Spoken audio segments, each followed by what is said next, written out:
Number 2 UGC net geography की trainer.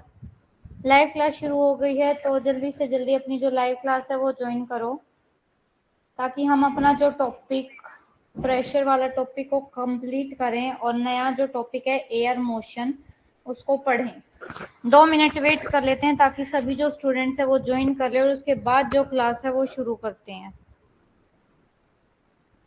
तब तक के लिए अगर किसी को भी कोई भी डाउट है क्लास के रिगार्डिंग, तो वो यहाँ पे अपनी जो क्वेरी है वो पूछ सकता है, नहीं तो फिर हम अपनी जो क्लास है वो शुरू करते हैं 2 मिनट में।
गुड आफ्टरनून अभिषेक।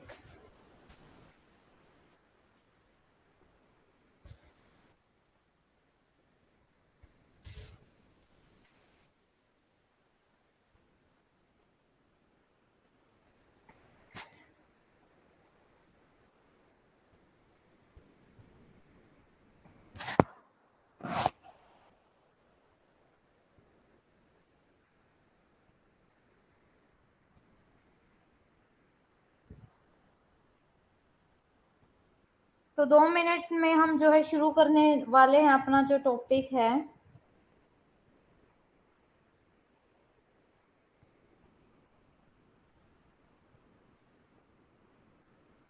तब तक अगर प्रेशर का टॉपिक किसी को नहीं समझ में आया है कुछ, तो यहाँ पे जो अपनी क्वेरी मुझे बता दो।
तो शुरू करते हैं अब।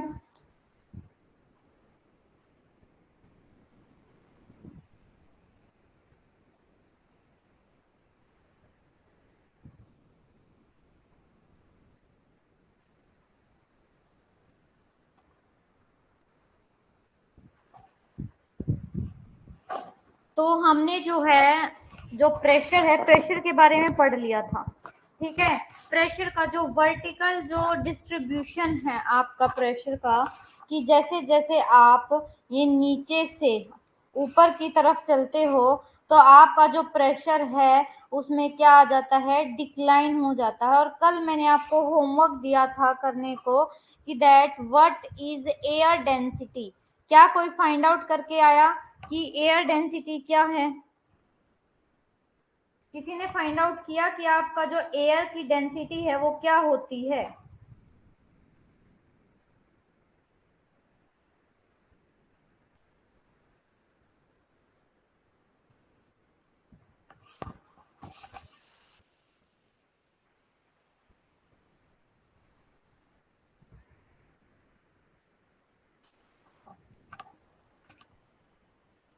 हाँ जी, अभी शुरू हुई है यशवंत क्लास, 12 साढ़े 12 बजे ही शुरू हुई है, 5 मिनट हुए हैं क्लास को शुरू हुए। मैं सबको मैसेज कर देती हूँ। वैसे तो मैंने अनाउंसमेंट भी की थी क्लास की।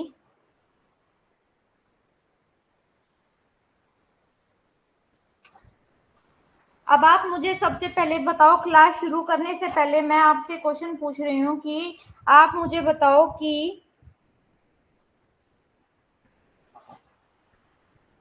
हाँ जी, कल आपकी शाम को 8 बजे वाली जो क्लास है वो हुई थी, और कल मैंने आपको एक क्वेश्चन दिया था फाइंड आउट करने के लिए, that what is air density.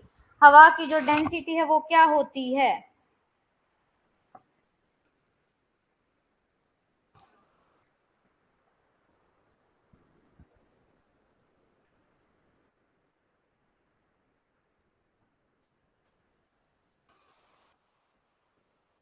देखो, एयर की डेंसिटी क्या होती है, डेंसिटी का मतलब होता है, आपका ये लाइन बोला गया है कि देखो कल हमने यहाँ तक पढ़ा था कि जो आपका एयर प्रेशर है ना, एयर प्रेशर जैसे जैसे हाइट बढ़ती है आपका एयर प्रेशर कम हो जाता है।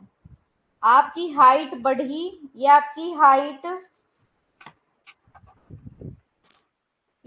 हाइट बढ़ी, हाइट बढ़ने के साथ आपकी एयर प्रेशर कम हुआ। क्यों कम होता है आपका, क्योंकि आप जैसे जैसे ऊपर जाते हो एयर की डेंसिटी कम हो जाती है। अब ये एयर की डेंसिटी क्या होती है, डेंसिटी होती है कि आपका जो एटमॉस्फेयर है, एटमॉस्फेयर में water vapour, gases, dust particles, आपके एरोसोल, मिट्टी के कण, सूट, ये सारे क्या हैं आपके, आपका जो अर्थ सरफेस है ना इसके आसपास ज्यादा होते हैं। लेकिन जैसे जैसे आप अर्थ सरफेस से ऊपर की तरफ जाते हो तो आपका जो डेंसिटी है वो क्या हो जाता है, आपकी एयर की डेंसिटी कम हो जाती है। डेंसिटी यानी कि ये वाटर वेपर, डस्ट पार्टिकल, इनकी जो क्वांटिटी है वो कम हो जाती है, और इसीलिए आप जैसे जैसे ऊपर जाते हो आपका टेम्परेचर भी कम हो जाता है और आपका प्रेशर भी कम हो जाता है। ठीक है,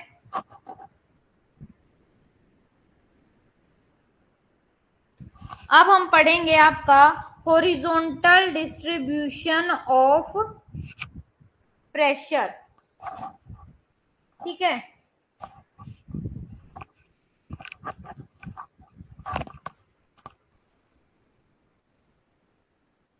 हमारा जो प्रेशर है ना, प्रेशर का हॉरिजॉन्टल डिस्ट्रीब्यूशन कैसे, देखो अभी तक तो हमने, ये हमारी अर्थ है, ठीक है, अर्थ पे जैसे जैसे हम इस अर्थ सरफेस से ऊपर की तरफ चलते हैं यानी कि ट्रोपोस्फेयर, स्ट्रेटोस्फेयर, मेसोस्फेयर, इसमें हमने जो है वर्टिकली टेम्परेचर का डिस्ट्रीब्यूशन पढ़ा। लेकिन अब हम क्या पढ़ेंगे,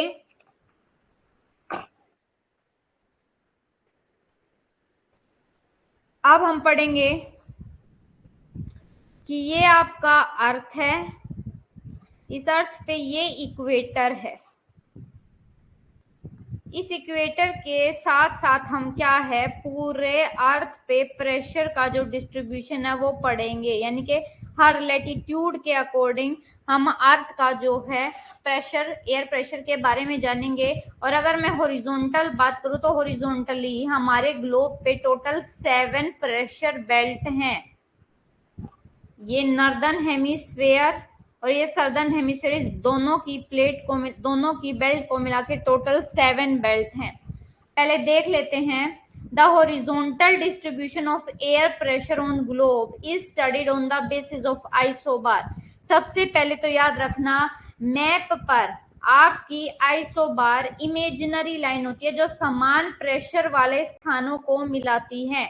इस ग्लोब पर समान प्रेशर वाले स्थानों को मिलाने वाली लाइन को क्या बोला जाता है, आपका आइसोबार लाइन बोला जाता है। और आपका ये मैच द फॉलोइंग में आया हुआ है कि व्हाट इज आइसोबार्स लाइन। ठीक है, और देखो आपकी आइसोबार, चाहे वो आइसोबार लाइन हो चाहे वो आइसोथर्म्स लाइन हो, आइसोबार जो समान प्रेशर वाले स्थान को शो करती है और आइसोथर्म जो समान टेम्परेचर वाले प्लेसेस को मिलाती हैं। इन दोनों की डायरेक्शन क्या है, ये ईस्ट टू वेस्ट हॉरिजॉन्टली बनाई जाती है मैप पर। ये देखो, ये जैसे आपका इक्वेटर है ना, हॉरिजॉन्टल ईस्ट टू वेस्ट, ऐसे ही ये आपकी क्या होती है, आइसो बार होती है। हर जो एरिया है उसकी आइसो बार बनाई जाती है।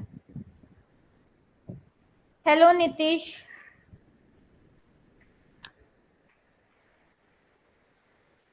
कैसे हैं आप? बहुत दिनों बाद आपने जो क्लास है वो ज्वाइन की है, आई थिंक, क्योंकि मैंने बहुत दिनों बाद ही आपको क्लास में देखा है। ठीक है,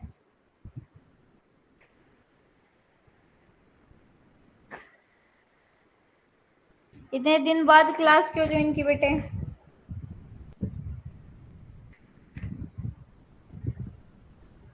चलो अच्छा है, क्लास ज्वाइन की आपने।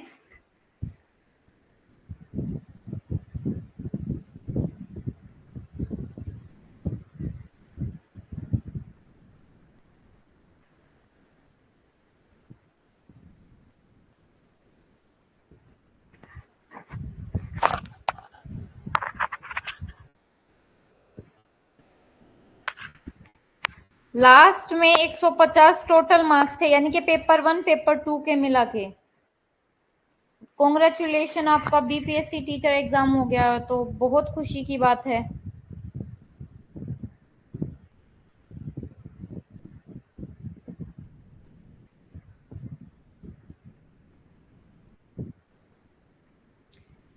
ये तो बहुत खुशी की बात है कि आपका जो बीपीएससी टीचिंग एग्जाम, स्कूल के लिए जो एग्जाम होते हैं, वो क्लियर हो गया आपका।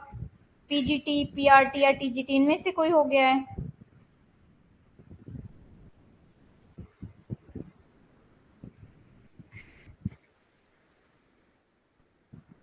पीआरटी, ओके, आपका पीआरटी क्लियर हुआ है।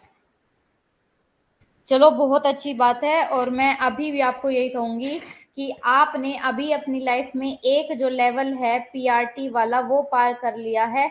अब आपको इस पीआरटी से पीजीटी पे जाना है, और इस पीजीटी से आपको असिस्टेंट प्रोफेसर पे जाना है। मेरा यही कहना है आपको, और यही करूंगी, ऐसे ही गाइड करूंगी कि जैसे आपने अपनी मेहनत मेहनत से ये पीआरटी को अचीव किया ना, ऐसे ही पीजीटी लेवल को अचीव करो, और ऐसे ही असिस्टेंट प्रोफेसर को अचीव करो।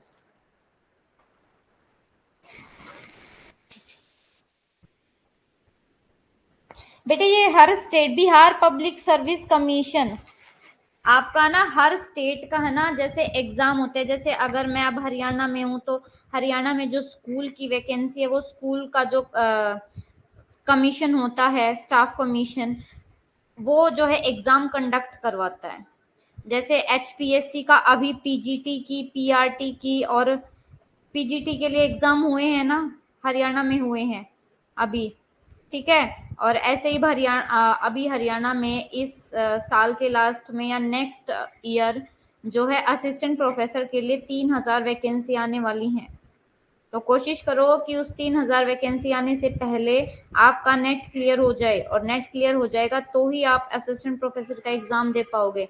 ऐसे ही आपका हिमाचल प्रदेश में, उत्तराखंड में, हर स्टेट में जो है ना एग्जाम्स होते हैं। आपके स्कूल लेवल के एग्जाम अलग होते हैं और आपके कॉलेज लेवल के एग्जाम अलग होते हैं। नेट वाला बेस्ट स्कोरिंग बताए कि आप नेट में कैसे बेस्ट स्कोर करें। मैं सबसे पहले तो ना आप सबको एक बात बोलना चाहती हूँ, यहाँ पे 5 मिनट का गैप लेके मैं आपको एक बात बोलूंगी, और उसको बहुत ध्यान से सुनना, क्योंकि ना बहुत सारे बच्चे ऐसा कर देते हैं। और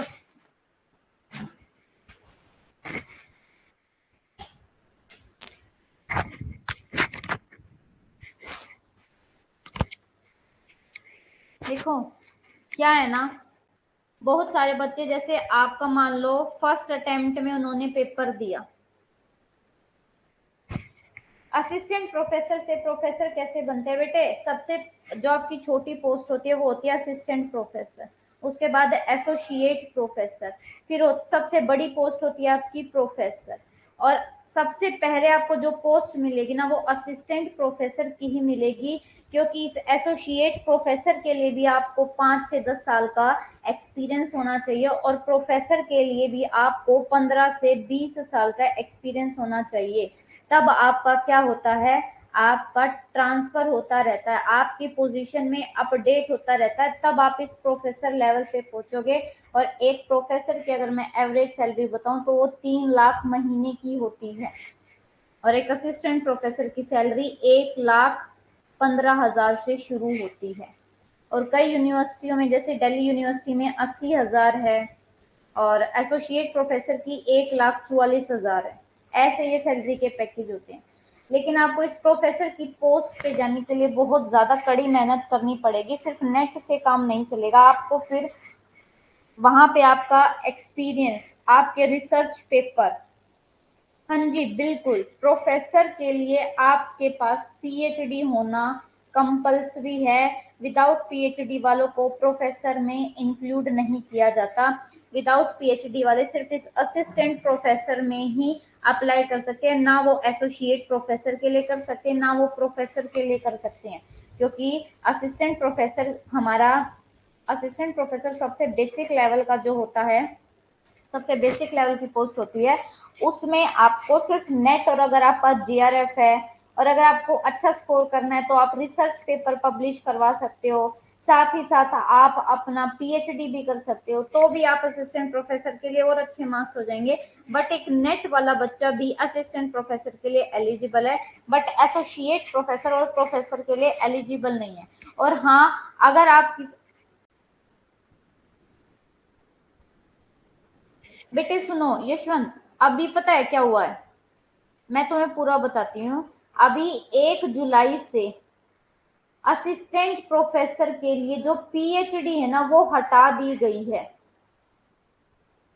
प्रोफेसर के लिए पीएचडी कंपलसरी है, कहीं पे भी आपको प्रोफेसर बिना पीएचडी के नहीं लिया जाएगा। एक पॉइंट पे असिस्टेंट प्रोफेसर को बिना पीएचडी के लिए लिया जा सकता है। अभी जैसे आपका एचपीएससी अब असिस्टेंट प्रोफेसर के एग्जाम कंडक्ट करवाएगी, तो उसमें क्या, उसमें बेसिक क्राइटेरिया आपका नेट होना चाहिए। पीएचडी के मार्क्स उन्होंने हटा दिए असिस्टेंट प्रोफेसर में। पहले जहां पे आपके 3 नंबर पीएचडी के देते थे ना, तो अब वो पीएचडी के नंबर नहीं देंगे, क्योंकि पीएचडी जब हमारे यूजीसी ने ही हटा दी है तो यहाँ से भी ये पीएचडी हट जाएगी। ठीक है, तो ऐसे होता है, असिस्टेंट प्रोफेसर के लिए हटी है वो पीएचडी, एसोसिएट और प्रोफेसर के लिए नहीं हटी है। ये तो हो गया कि ऐसे करके तो आप पहुंचोगे प्रोफेसर की पोस्ट पे। अब मैं सबसे बड़ी गलती बताती हूँ बच्चों की कि क्या करते हैं। जैसे अगर ये मैंने बहुत सारे बच्चों में देखा है कि अगर आपका नेट फर्स्ट टाइम आप क्वालिफाई नहीं कर पाते हो, और बच्चे क्या करते हैं, वे ऑप्टिमिस्टिक नहीं बनते, यानी कि वो निराश हो जाते हैं। निराश होकर वो क्या कर देते हैं, उस पेपर की तैयारी को वहीं पे छोड़ देते हैं, आगे करते ही नहीं है, इतना फोकस से करते नहीं है। अगर आपका फर्स्ट टाइम पे नहीं हुआ है ना, तो सेकंड टाइम पे इस तरीके से गाइडेंस लो, इस तरीके से पढ़ो, इस तरीके से hard work plus smart work करो कि सेकंड टाइम पे आपका नेट प्लस जेआरएफ दोनों हो। Good afternoon Savita. ठीक है, आप कभी भी ये गलती मत करना कि अगर आपके फर्स्ट टाइम में मान लो आपके सिर्फ 50 क्वेश्चन ठीक हो गए, आपके 100 नंबर बने दोनों पेपर के मिला के, तो ऐसा नहीं है कि आप कभी 250 में नहीं पहुंच पाओगे, पहुंच पाओगे। आपको ये देखना है कि पिछली बार जो मेरे ये 50 नंबर आए, ये मेरी किस कमी की वजह से इतने कम नंबर आए। आपको इसमें 2 पॉइंट ढूंढने, एक नेगेटिव पॉइंट और एक पॉजिटिव पॉइंट। नेगेटिव पॉइंट ये कि आपने जो स्टडी की है, एक तो जो स्टडी है, एक जो पेपर है, उस पेपर का पैटर्न आप नहीं समझा है। ठीक है, पेपर का पैटर्न आपको नहीं समझा है, आपने पीवाईक्यू अच्छे से सोल्व नहीं किए हैं, आपको कंसेप्ट की क्लैरिटी नहीं है, या फिर आपने रिवीजन अच्छे से नहीं की है। बस ये रीजन होते हैं आपके नेगेटिव। पॉजिटिव रीजन ये देखो उस 50 मार्क्स में भी कि ऐसा क्या आपके पास पॉइंट था कि आपके 50 नंबर आए। आपने ऐसे क्या स्टडी की थी कि आपके कुछ क्वेश्चन ठीक हो गए, कुछ क्वेश्चन ठीक नहीं हुए। आपके जो क्वेश्चन ठीक हुए इसका मतलब उनकी क्लैरिटी आपको थी, आपके जो क्वेश्चन ठीक नहीं इसका मतलब उनकी क्लैरिटी आपको नहीं थी। कल वाली क्लास में वॉइस नहीं आ रही, एक बार मैं चेक करके बताती हूँ सविता। कल वाली क्लास में तो वॉइस आ रही थी। अजय आप कल क्लास में थे, कल मैंने जो क्लास करी थी उसमें वॉइस आ रही थी ना, मेरे को तो सुनाई दे रही थी बेटे। बाकी मैं चेक करके सविता एक बार आपको बताती हूँ, जरूर मैं मैसेज छोड़ दूंगी आपको, ठीक है। अब आपको क्या करना है, आपको पेपर कैसे क्लियर करना है। मान लो अब की बार आपके 150 नंबर थे, तो अगली बार आपको ये 220 या 230 कैसे करने हैं उसका सीख लो। सबसे पहले अगर आपने कहीं से भी कोचिंग ली है तो आप अपनी लाइव क्लास लोगे प्रॉपर टाइम पे। वो लाइव क्लास का टाइम अगर आपका 12 बजे है तो वो 12 बजे आप सारे काम छोड़ के वो क्लास लोगे। अगर आपका ये फर्स्ट पॉइंट ही छूट जाता है तो आप ये लगा लो 2 नंबर यहीं से कटने शुरू हो जाते हैं। आप अगर अपनी क्लास ढंग से लोगे, आपने क्लास ली, आपको थोड़ा बहुत कंसेप्ट समझ में आया, ठीक है। फिर सेकंड आपको क्या करना है, आपको अपने फिर नोट्स बनाने हैं, नोट्स के साथ साथ फिर उन नोट्स की रिवीजन करनी है। ये लगा लो एक टॉपिक की अगर आपने हफ्ते में 3 से 4 बार रिवीजन कर ली है तो आपके लिए बहुत अच्छा है। कोशिश करो दिन में कम से कम जितना आपका हुआ है ना, मान लो अभी तक हमने जियोमॉर्फोलॉजी कंप्लीट कर ली और आपका सेकंड यूनिट कंप्लीट कर ली, अब हम थर्ड यूनिट के भी 5th टॉपिक में है, ठीक है। तो आपको क्या करना है, कम से कम पूरे हफ्ते में ये सारी जियोमॉर्फोलॉजी और ये सारे टॉपिक रिवाइज करो। और टाइम कैसे निकालोगे, देखो रिवीजन एक से अगर 2 घंटे भी दे रहे हो ना रिवीजन के लिए तो वो बहुत है। 2 घंटे दे दिए रिवीजन के लिए तो वो बहुत है, इससे ज्यादा देने की जरूरत नहीं है। आपकी दिन में 3 घंटे की तो क्लास हो जाती है, कभी कभी 3 की हो जाती है, कभी कभी 2 आवर्स की भी क्लास हो जाती है ना। तो आप कुल मिला के 5 घंटे दे रहे हो, आप ये नोट्स बना के रिवाइज करके ये 5 घंटे दे रहे हो और 1 घंटा आप पीवाईक्यू में लगा रहे हो, तो आपका पेपर क्लियर है, आपका जीआरएफ क्लियर है। आज लिख कर ले लो मुझसे कि आपका जीआरएफ क्लियर हो जाएगा। लेकिन अगर जैसे मैं आपको बता रही हूँ, आप अगर ना तो नोट्स बनाओगे, ना क्लास लोगे, ना रिवीजन करोगे, ना पीवाईक्यू सोल्व करोगे तो आपका पेपर नहीं होगा। फिर ऐसे ऐसे पेपर नहीं होता है, ठीक है। कोई बात नहीं, मैं उसको दोबारा से समझा दूंगी, ठीक है। अगर आवाज नहीं आ रही थी ना तो मैं उसको दोबारा से समझा दूंगी। अब आपको क्या करना है, आप क्या करो, सेक्शन डिवाइड कर लो। अभी भी आपके पास कुल मिला के देखो अक्टूबर नवंबर 2 महीने हैं, यानी कि कितने दिन आपके पास, 60 दिन लगा लो, आपके पास इतने हैं। अब आपको पता है आपने क्या करना है, जो मुश्किल मुश्किल से सब्जेक्ट है ना, जो आपको मुश्किल लगता है अपने अकॉर्डिंग देखना सब, उसको डेली टाइम दो। और जो आपको ऐसे लगता है ये बहुत इजी है मैं कर लूंगा तो उसको हफ्ते में 2 दिन कर लो तो आपको हो जाएगा, ठीक है। ऐसे करोगे। और बेटे अगर आपको पेपर क्लियर करना है, मैं झूठ नहीं बोल रही हूँ, ये अपने पर्सनल एक्सपीरियंस से बता रही हूँ।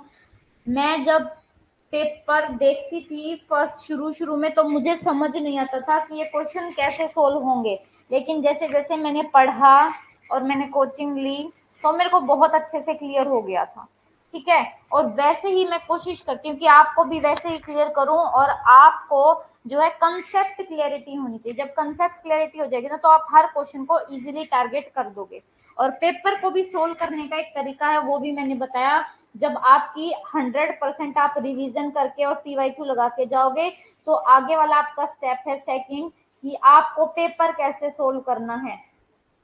पेपर 1 प्लस पेपर 2, पेपर 2 आपका कितने मार्क्स का होता है, 200 मार्क्स का होता है। इस 200 मार्क्स में से कम आपको ये लगा लो 100 क्वेश्चन होते हैं, तो 100 क्वेश्चन में से कम आपके, अगर आप जनरल में हो, जनरल कैटेगरी में, तो आपके 75 क्वेश्चन आपको टारगेट करने ही करने हैं अगर आपको सेफ साइड पे आना है। और अगर आप ओबीसी में हो तो आपको 70 क्वेश्चन तो आपके कम से कम ठीक होने चाहिए। और ऐसे ही एससी के लिए एससी और एसटी के लिए 65 तक आपके क्वेश्चन ठीक होने चाहिए। 60 या 65 तक भी आपके क्वेश्चन ठीक हो जाते हैं पेपर 2 में, तो आप कर लोगे। और अगर आपका देखो पेपर 1 बहुत गंदा है, आपका लगा लो पेपर 1 आपका अच्छा नहीं है और पेपर 2 पे आपकी कमांड है, तो कोशिश करो कि कैसे ना कैसे आपके 20 से 25 क्वेश्चन पेपर 1 से ठीक हो जाए और आपके पेपर 2 से कम 50 को आप 70 क्वेश्चन ठीक हो जाते हैं, तो आपका जेआरएफ इजीली से हो जाता है। लेकिन जो जनरल वाले होते हैं ना, जनरल वालों को 75 सेकंड पेपर और 30 कम से कम उनको फर्स्ट पेपर में चाहिए। अब अगर आप बोलो कि मैम फर्स्ट पेपर का तो आपको अच्छे से समझ आ रहा होगा।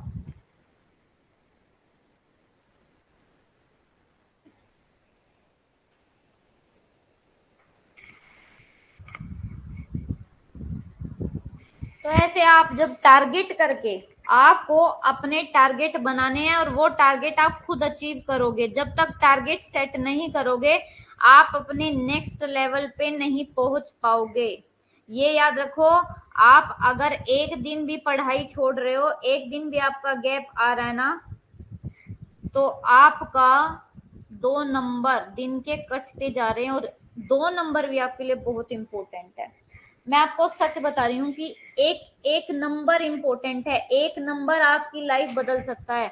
तो आपका नेट में एक क्वेश्चन 2 नंबर का होता है, तो ये एक क्वेश्चन आपको 2 नंबर दे रहा है, तो हर क्वेश्चन की वैल्यू समझो। जब तक क्वेश्चन की वैल्यू नहीं समझोगे तो बिल्कुल नहीं समझ में आएगा। और रही बात आपको, अगर आपकी रिवीजन भी अच्छी है ना, ऐसा भी मत सोचना आपने क्लास ले ली, रिवीजन कर ली, नोट्स बना लिए, ये सब भी आपका स्मार्ट वर्क नहीं है। स्मार्ट वर्क ये सिर्फ आपका हार्ड वर्क है। स्मार्ट वर्क तब होगा तब आप पीवाईक्यू खोलोगे और पीवाईक्यू खोल के लगातार डेली रिवीजन करोगे। और मैंने उसके लिए आपको एक ऐप बताई हुई है, फ्रेंड जियो ऐप है, जिस पे ज्योग्राफी वाले बच्चों के लिए बहुत अच्छे तरीके से जो है प्रीवियस ईयर क्वेश्चन दे रखे हैं।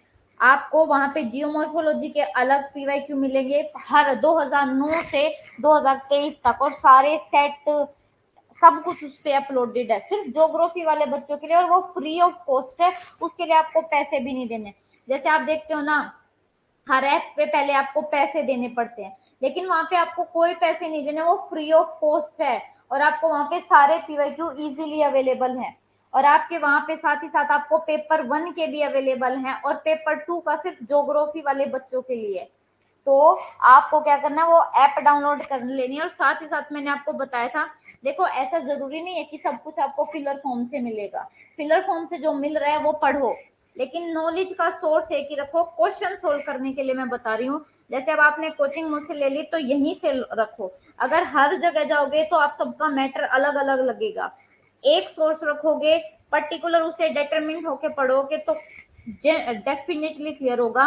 दूसरा मैं आपको बताई थी, एक तो मैंने आपको बता दी फ्रेंड जियो ऐप, दूसरा है आपका बाईजूस। जो बाईजूस ऐप है ना, बायजूस ऐप पे आपके 10 मिनट के है ना डेली 10 मिनट का टेस्ट होता है। वहां पे मंडे टू फ्राइडे ज्योग्राफी के डेली 10 क्वेश्चन आते हैं। ठीक है, Monday to Friday daily question 10 आते हैं। और लास्ट में जब आप वो सारे 10 क्वेश्चन का जवाब दे दोगे ना, तो लास्ट में आपको ये सारे क्वेश्चन आ जाएंगे, क्वेश्चन 1 2 3 4, कि कौन सा आपका गलत है कौन सा सही है। जो सही होगा उस पे ग्रीन आ जाता है, जो गलत होगा उस पे रेड आ जाता है। तो आप क्या करोगे, उस रेड पे क्लिक करके देखोगे कि आपका ये आंसर कैसे गलत हुआ। फिर जहां पे ये आपको बता रहा था ना कि कितने गलत कितने सही, उसके नीचे आपको 2 एरिया बने होंगे, आपका टॉपिक 1 टॉपिक 2, इससे रिलेटेड कोई 2 टॉपिक है। अगर आप उसमें भी मास्टरी हासिल करना चाहते हो तो ये पीवाईक्यू सोल्व कर लेना और आपका पेपर के लिए आपकी 100% तैयारी हो जाएगी। ठीक है। थॉट ज्योग्राफी लगती है हार्ड टॉपिक? अच्छा बिल्कुल नहीं है थॉट हार्ड। ठीक है, मैं आपको सच में बता रही हूँ, थॉट बिल्कुल भी नहीं है हार्ड।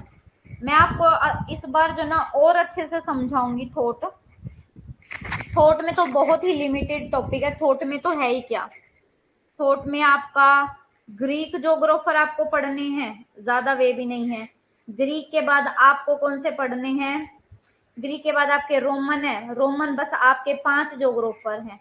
रोमन के बाद आपको इंडियन और चाइनीज का थोड़ा बहुत पढ़ना है। चाइनीज में तो सिर्फ आपको एक याद रखना है, याई फूटुआन, जो कि आपके बिहेवियरल ज्योग्राफी के फादर भी हैं, याई फूटुआन। ठीक है, उसके बाद आपको 5 स्कूल और हैं।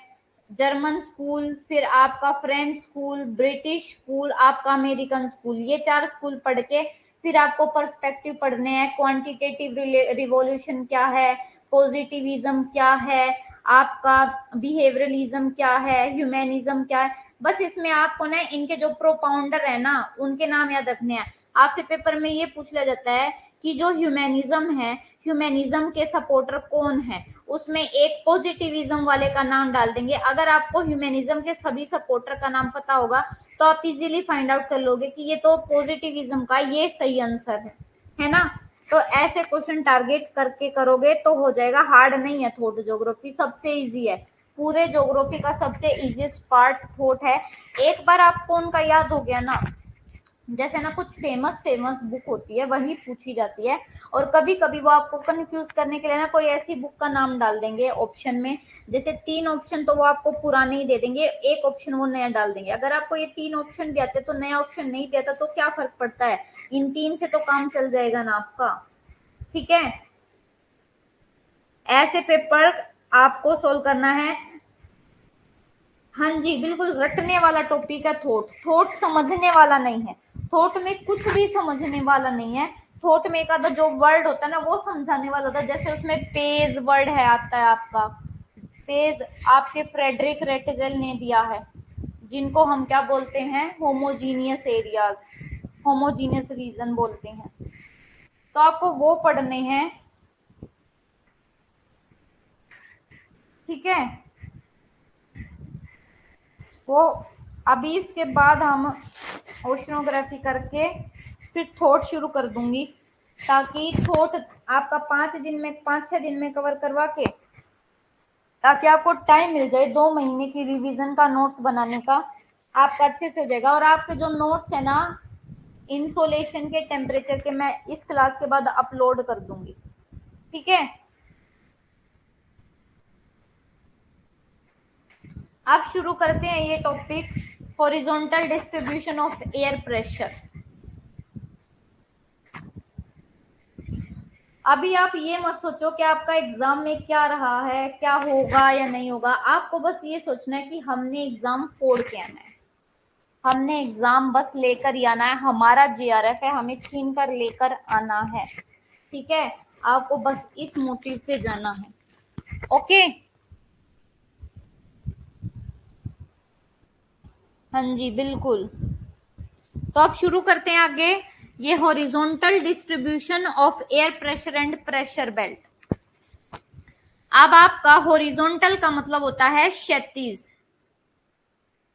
जब आप ग्लोब पर अक्षांश रेखाओं के अकॉर्डिंग, अक्षांश रेखाओं के सहारे, ये है होती है आपकी अक्षांश रेखाएं, ये लेटी हुई जो रेखाएं होती है इनको बोला जाता है अक्षांश रेखाएं। इन अक्षांश रेखाओं के सहारे जब हम प्रेशर को पढ़ते हैं तो उसको बोला जाता है horizontal distribution of air pressure. और आपकी कुछ प्रेशर बेल्ट भी हैं, और ये प्रेशर बेल्ट जो है ना आपके 2 तरीके से होती हैं। एक प्रेशर बेल्ट आपकी टेम्परेचर में डिफरेंस की वजह से ओरिजिन होता है, यानी कि जब 2 प्लेस पे अलग अलग टेम्परेचर है, अलग अलग टेम्परेचर मिलता है। जैसे आपका ये इक्वेटर एरिया, ये पोलर एरिया है, इक्वेटर एरिया पे आपका टेम्परेचर ज्यादा है तो इसलिए यहाँ पे लो प्रेशर है, और आपका पोलर एरिया पे टेम्परेचर कम है इसलिए आपका यहाँ पे हाई प्रेशर है।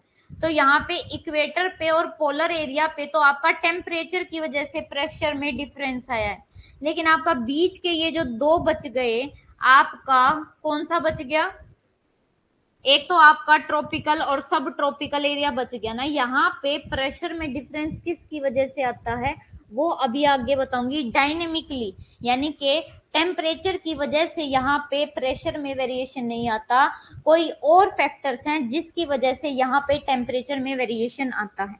ठीक है,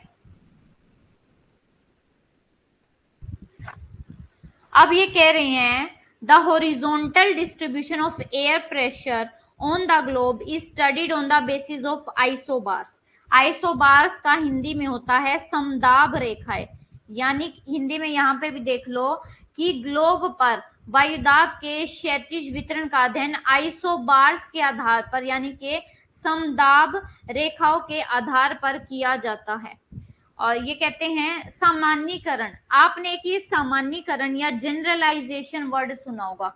जनरलाइजेशन वर्ड क्या होता है अभी समझाती हूँ। देखो, मान लो मैं एक रिसर्चर हूं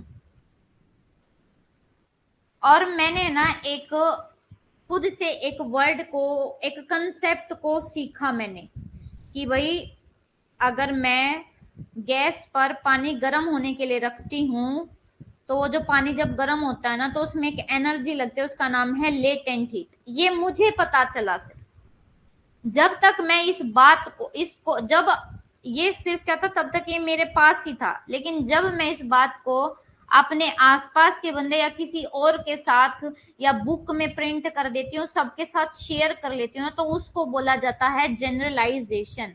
कि मैं अपने रिजल्ट को सबके साथ शेयर कर लेती हूँ, उसको बोला जाता है जनरलाइजेशन।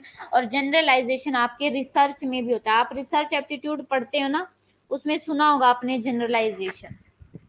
ठीक है, ये कहते हैं if for generalization the globe consider to be homogeneous.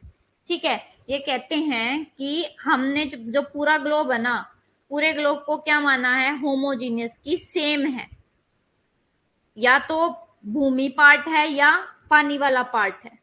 ठीक है, और उसके बाद कहते हैं देखो आइदर ऑफ लैंड और वाटर, या तो आपका लैंड पार्ट है या वाटर पार्ट है, तो होमोजीनियस है। Then there should be regular and systematic zonal distribution of high pressure and low pressure, but the regularity of pressure belt is disturbed due to unequal distribution of land water on the globe।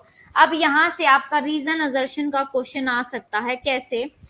आपको ये पूछा जा सकता है, पहले तो आपको ये समझा देती हूँ कि इस लाइन का मीनिंग ये बोला गया है कि आपका जो ये ग्लोब है ना, ग्लोब पे भी हाई प्रेशर और लो प्रेशर का जो है जोन्स मिलते हैं। ठीक है, लेकिन इन जो प्रेशर बेल्ट है, इन प्रेशर बेल्ट की जो रेगुलरिटी है ना, वो कहाँ पे डिस्टर्ब होती है, जहां पे आपका लैंड और वाटर पार्ट का अनइक्वल डिस्ट्रीब्यूशन होता है। जैसे आपका नॉर्दर्न हेमिस्फीयर है, नॉर्दर्न हेमिस्फीयर में आपका लैंड पार्ट ज्यादा है, वाटर पार्ट कम है, कहीं पे लैंड है कहीं पे वाटर।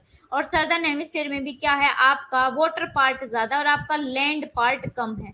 तो इसकी वजह से भी आपका जो प्रेशर है, प्रेशर में वेरिएशन होता है। तो आपसे पूछ लिया जाएगा रीजन असर्शन में कि जो आपकी प्रेशर बेल्ट है वो जोनल कैरेक्टरिस्टिक में मिलती हैं। ठीक है, हाँ जी, साउथ में आपका रेगुलरिटी बनी रहती है। क्यों?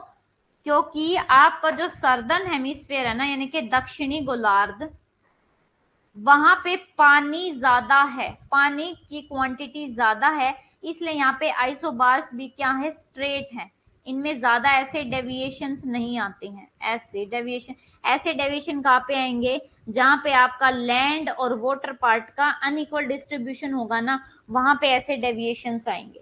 ठीक है,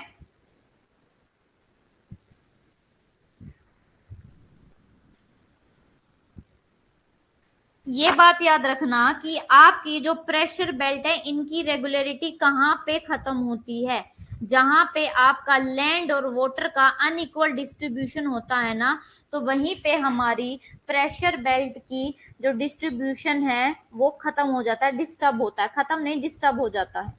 ठीक है, जो नियमितता है, रेगुलरिटी का मतलब होता है कॉन्टिन्यूटी, लेकिन जब इस लैंड और वाटर का अलग अलग डिस्ट्रीब्यूशन होता है ना, तो ये कॉन्टिन्यूटी खत्म हो जाती है।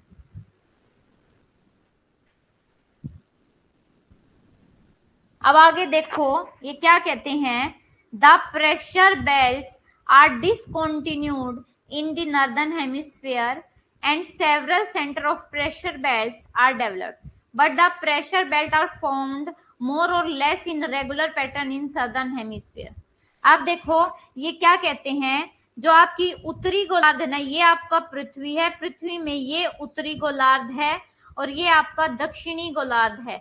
उत्तरी गोलार्ध में क्या होता है, आपकी उत्तरी गोलार्ध में नॉर्दर्न हेमिस्फीयर में जो प्रेशर बेल्ट है वो कैसी होती है, अनियमित होती है,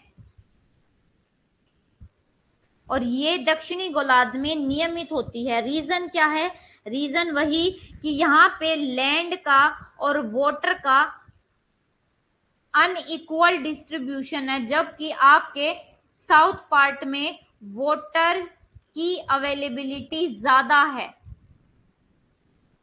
ठीक है, सदर्न पार्ट में, दक्षिणी गोलार्ध में पानी का भाग ज्यादा है, लैंड पार्ट कम है, इसलिए यहाँ पे आइसोबार में नियमितता बनी रहती है। लेकिन यहाँ पे लैंड पार्ट कहीं पे मतलब लैंड पार्ट ज्यादा है as compare to water part, लेकिन इन दोनों के अनइक्वल डिस्ट्रीब्यूशन की वजह से यहाँ पे आपका ज्यादा डेविएशन आती है। वो अभी आगे डायग्राम आएगा उसमें आपको पता लगेगा।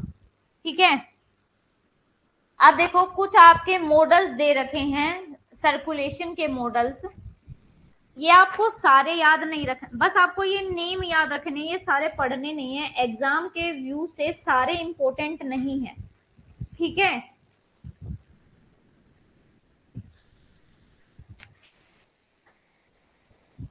अगर देखो, अगर आपका जो प्रेशर है, अगर आपका ये जो लैंड और वाटर का डिस्ट्रीब्यूशन इक्वल होता तो कहीं पे भी आपके प्रेशर में वेरिएशन ही नहीं आता। लेकिन आपका उत्तरी गोलार्ध और दक्षिणी गोलार्ध में वाटर का और लैंड का इक्वल डिस्ट्रीब्यूशन नहीं है, इसलिए आपके प्रेशर में क्या आता है, क्या आता है, प्रेशर में वेरिएशन। अगर आपको वन वर्ड में लिखना है ना, नोट्स में ये लिख लेना, इफ डिस्ट्रीब्यूशन, एक लाइन लिख के, if distribution is equal then there is no pressure belt, और उसके बाद लिखना discontinued, यानी कि अनियमित। कौन से हेमिस्फेयर में है, नॉर्दर्न हेमिस्फेयर में। यहाँ पे छोटा सा लिख लेना, बिकॉज ऑफ लैंड पार्ट, और कॉन्टिन्यूड कहाँ पे लिखोगे, कॉन्टिन्यूड आपका सदर्न हेमिस्फेयर में। क्यों, क्योंकि ओशियन पार्ट, पूरे पे ओशियन पार्ट रेगुलर है इसलिए। ठीक है, यहाँ पे आपका लैंड पार्ट और वाटर पार्ट में रेगुलरिटी नहीं है, लेकिन यहाँ पे ओशियन पार्ट में रेगुलरिटी है। अब आप आगे यहाँ पे ये मॉडल्स देखो, आपको कुछ इंपॉर्टेंट मॉडल्स दे रखे हैं जनरल सर्कुलेशन मॉडल के। ठीक है, सबसे पहले जो मॉडल था ना वो देखो, वो है यूनिसेलुलर मॉडल और थर्मल सर्कुलेशन मॉडल। जहां पे भी ये थर्मल की बात आ जाए ना, थर्मल का मतलब होता है जो टेम्परेचर में डिफरेंस की वजह से, टेम्परेचर में वेरिएशन की वजह से जो सेल बनता है। ठीक है, अब कैसे, देखो पहले ये माना जाता है ये जो यूनिसेलुलर मॉडल है ना, इसमें क्या बोला गया था कि आपका ये अर्थ है। ठीक है, इस अर्थ पे सिर्फ एक ही बेल्ट थी, ऐसे।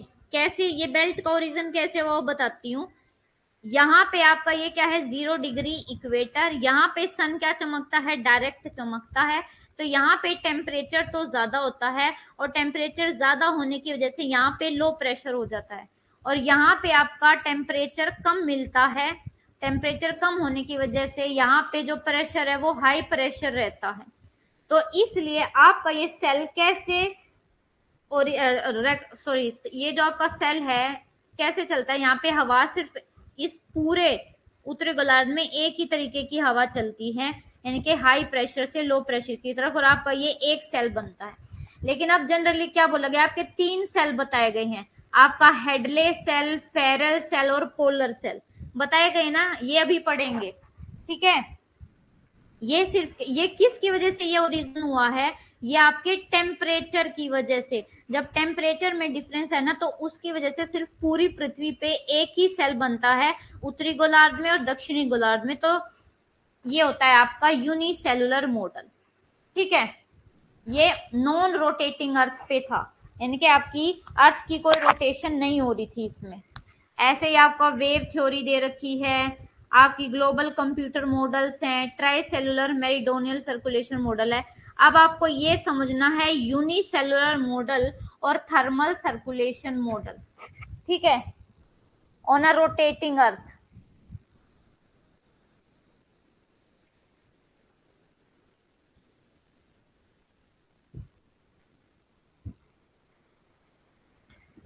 ठीक है,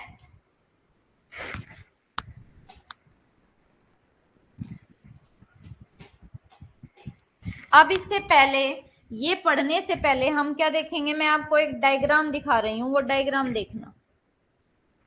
ठीक है, इसको मिटा देते हैं, ये बस ये मॉडल याद रखने हैं।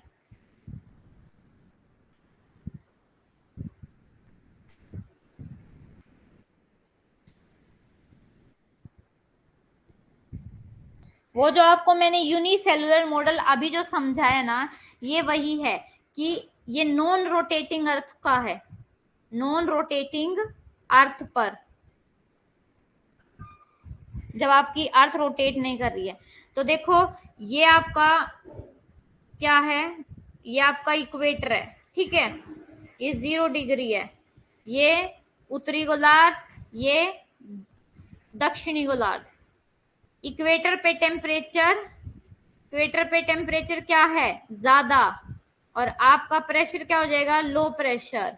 और पोलर पे आपका सन यहाँ पे है, तो टेम्परेचर आपकी जो सन की रेज है वो टेढ़ी पहुंचेंगी, तिरछी पहुंचेंगी, और तिरछी पहुंचने की वजह से इनको ज्यादा एरिया गर्म करना पड़ेगा, जिसकी वजह से यहाँ पे टेम्परेचर कम मिल पाता है, और इस वजह से टेम्परेचर कम होने की वजह से यहाँ पे हाई प्रेशर हो जाता है। और मैंने आपको बताया था विंड कैसे मूव करती है, विंड हमेशा चलती है हाई प्रेशर से लो प्रेशर की तरफ चलती हैं, इसलिए ये विंड ऐसे मूव कर रही है, और आपका एक कन्वेक्शनल सेल बन गया।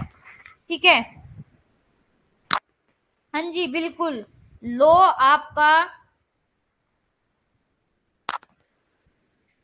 लो पोलर पे टेम्परेचर, बिल्कुल। अब ये कन्वेक्शनल सेल कैसे उठता है आपको पता है, देखो बताती हूँ।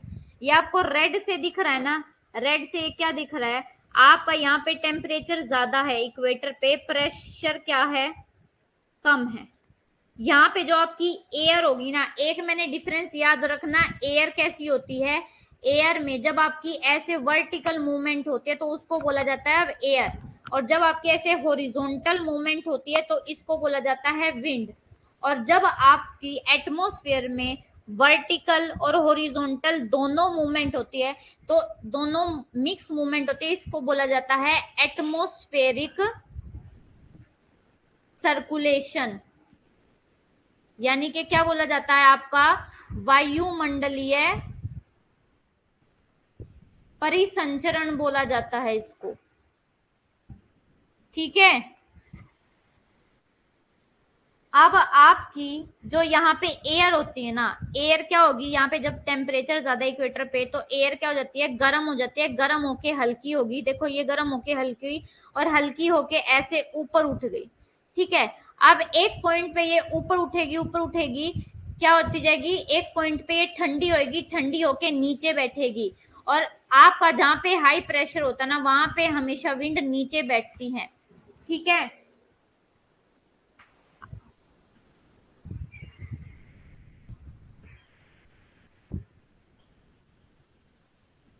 हम्म,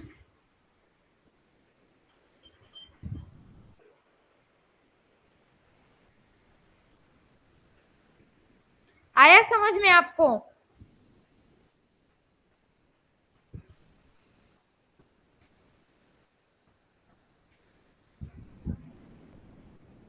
यहां तक आया आपको समझ में। हाँ जी, हाई प्रेशर से लो प्रेशर की तरफ चलती हैं आपकी।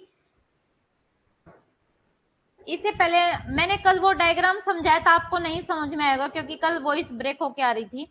एक बार मैं यहाँ पे एक स्लाइड लेकिन आपको एक कंसेप्ट क्लियर कर रही हूँ।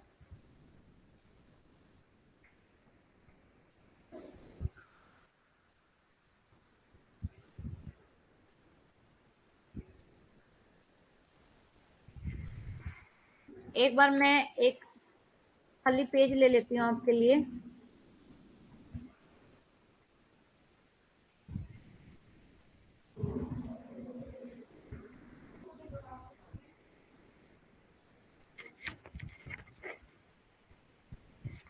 देखो कल मैंने ना आपको क्या बताया था, देखो आपका ये है एक प्लेस ए, अर्थ के सरफेस पे कोई भी एक ये प्लेस है, और ये है आपका प्लेस।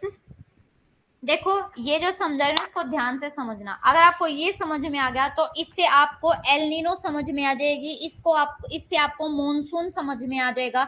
अगर आपको ये समझ में आ गया, इससे आपको पता लग जाएगा विंड कैसे चलती है, इससे आपको पता चल सब मतलब हर चीज समझ में आ जाएगी। पूरी आपकी जो क्लाइमेटोलॉजी है ना, इस टेम्परेचर प्रेशर के डिफरेंस की वजह से ही बनी हुई है पूरी क्लाइमेटोलॉजी।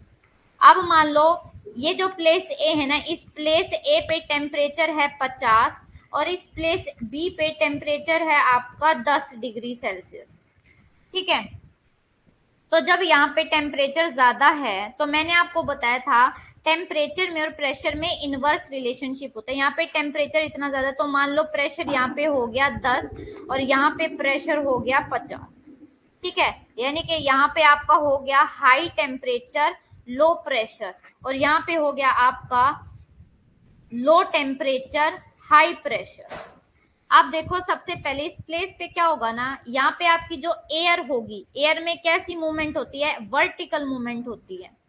ठीक है, तो आपकी यहाँ की एयर क्या करेंगी, यहाँ की एयर आपकी गर्म होके हल्की होके ऊपर वर्टिकली उठना, ऊर्ध्वाधर उठना शुरू कर देंगी। ठीक है, ऐसे ये उठेंगी ऊपर उठेंगी, और एक पॉइंट पे क्या है, एक पॉइंट पे ये ठंडी होगी, ठंडी होके ऐसे नीचे बैठना शुरू कर देंगी। देखो ये ऐसे यहाँ पे नीचे बैठना शुरू हो गई। ठीक है, यहाँ पे नीचे बैठना शुरू हो गई, और मैंने ये भी बताया था आपको, जहां पे आप ये छोड़ दो। ठीक है, अब ये छोड़ दो, आपकी ये एयर जिसमें वर्टिकल मूवमेंट होती है, यहाँ पे टेम्परेचर ज्यादा था, तो टेम्परेचर ज्यादा होने की वजह से ये ऊपर उठी, ऊपर उठ के यहाँ पे ठंडी हुई, ठंडी होके नीचे बैठ गई। अब यहाँ पे आपकी फिर क्या है, ये यहाँ पे हाई प्रेशर है, तो विंड का नेचर होता है आपके पूरे अर्थ पे, ये नेचर है कि जहां पे भी इनबैलेंस होता है वहां पे बैलेंस करते हैं। तो यहाँ पे इसके पास ज्यादा है, सरप्लस में है, और यहाँ पे इसके पास डेफिशिएंट है, यानी कि घाटे में है प्रेशर। तो अब क्या करती है आपकी विंड, ऐसे हाई प्रेशर से लो प्रेशर की तरफ चलने लगती हैं। तो ये होती है आपकी विंड मूवमेंट, ऐसे चलती है आपकी विंड हाई प्रेशर से लो प्रेशर की तरफ। ये होता है पूरा सर्कुलेशन। आया समझ में आपको कैसे विंड चलती हैं, और इसी के बेस पे है आपका एल नीनो, इसी के बेस पे है आपकी मॉनसून। मॉनसून में पूरा का पूरा यही सिस्टम है पूरा, कि आपका बस ये बड़े लेवल पे हो जाता है, बाकी मॉनसून विंड यही होती है, ऐसे ही चलते हैं आपका। ये टॉपिक क्लियर हुआ आपको?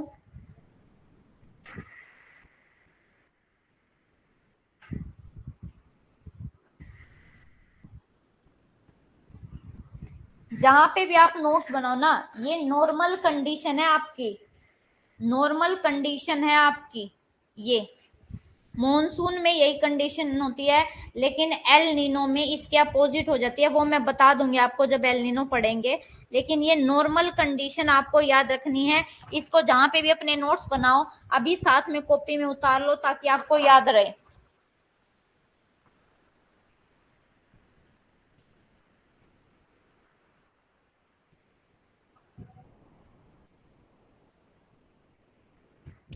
बताओ आया समझ में बेटे, जल्दी से बताओ मेरे को।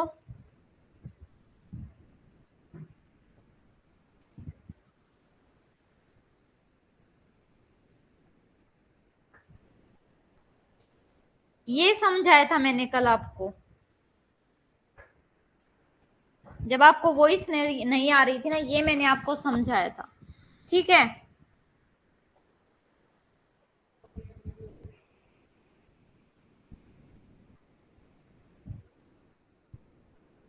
अब आगे आपको क्या करना है, एक चीज और याद रखनी है कि ये प्लेस ए था ना, इसकी ये कंडीशन लिख लो बेशक से, ये आपको नोट्स में नहीं लिखवाऊंगी मैं, ये प्लेस बी है, यहाँ पे आपका हाई टेम्परेचर और लो प्रेशर है, यहाँ पे आपका हाई प्रेशर और लो टेम्परेचर है। तो जहां पे हाई टेम्परेचर होगा वहां पे कैसा मौसम होगा, यहाँ पे आपकी रेनफॉल अच्छी होगी, यहाँ पे आपकी बारिश ज्यादा होगी, ठीक है।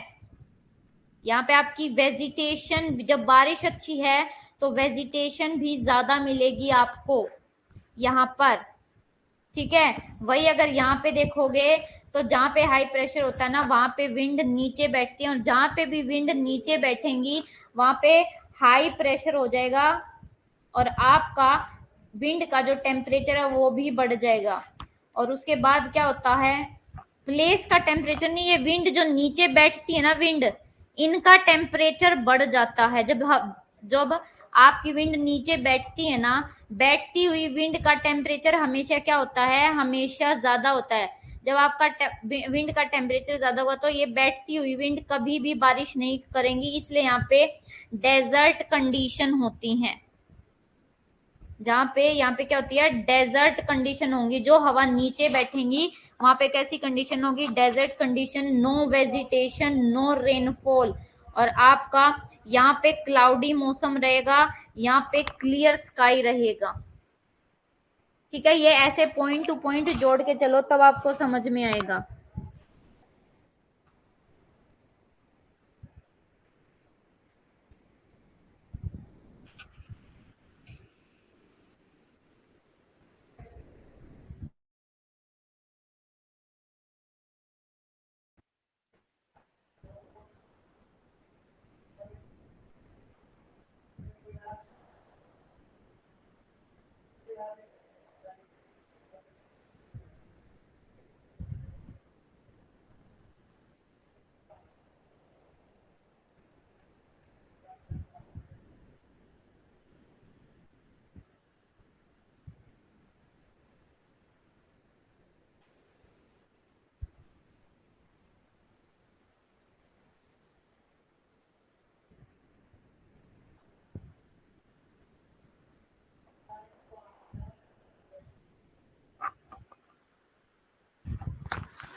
मेरी बात सुनो, आपकी दो, जब विंड ऊपर उठती है ना गर्म होके, जब विंड ऊपर उठेंगी तब इनका टेम्परेचर क्या होता जाता है, कम होता जाता है, क्योंकि ये जैसे जैसे ऊंचाई पे बढ़ती जाती हैं तो ये ठंडी होने लगते हैं, इसलिए इन हुई हवाओं का टेम्परेचर कम होने लगता है। लेकिन जैसे ही ये विंड नीचे बैठने लगती हैं ठंडी होके, तो ये क्या है, इनका टेम्परेचर वापिस बढ़ जाता है और इनकी रिलेटिव ह्यूमिडिटी कम हो जाती है, और यहाँ पे रिलेटिव ह्यूमिडिटी ज्यादा होती है, और ऐसे ही फिर ये बारिश करती है। उठती हुई हवा हमेशा बारिश करेंगी, बैठती हुई हवा कभी भी बारिश नहीं करेंगी।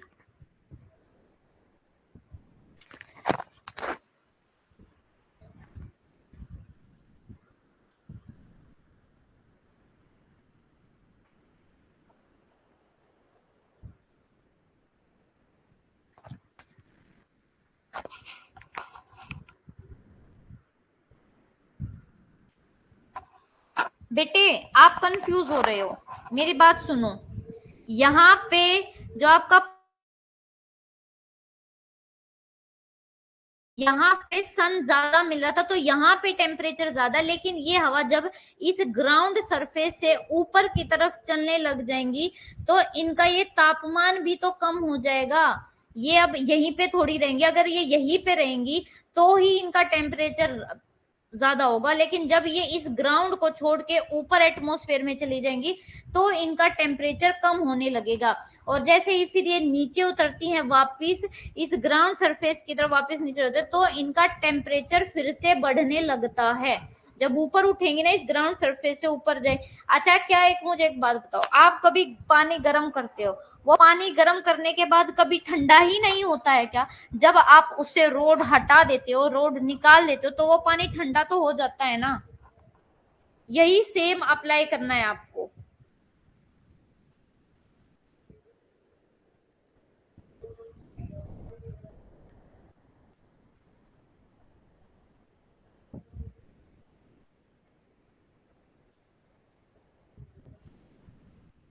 ठीक है, आया समझ में?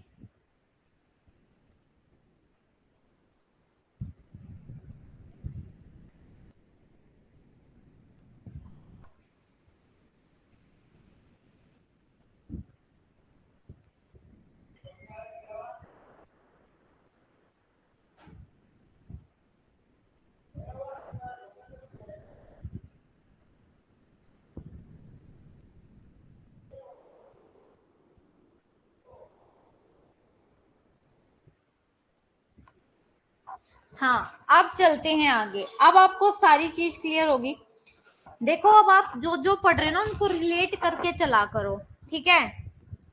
दूसरा एक चीज और याद रखो, मैंने आपको ट्रोपोस्फेयर में क्या बताया था? ट्रोपोस्फेयर में क्या होता है? Normal lapse rate. जैसे ही हवा ऊपर की तरफ जाते हैं तो क्या होता है? टेम्परेचर कम होता जाता है, ये भी याद रखो। सारी फिर चीजों को एक साथ अप्लाई करके देखा करो, तब समझ में आएगा, ठीक है। अब ये मैंने आपको ये तो समझा दिया ना, ये यूनिसेलुलर मॉडल।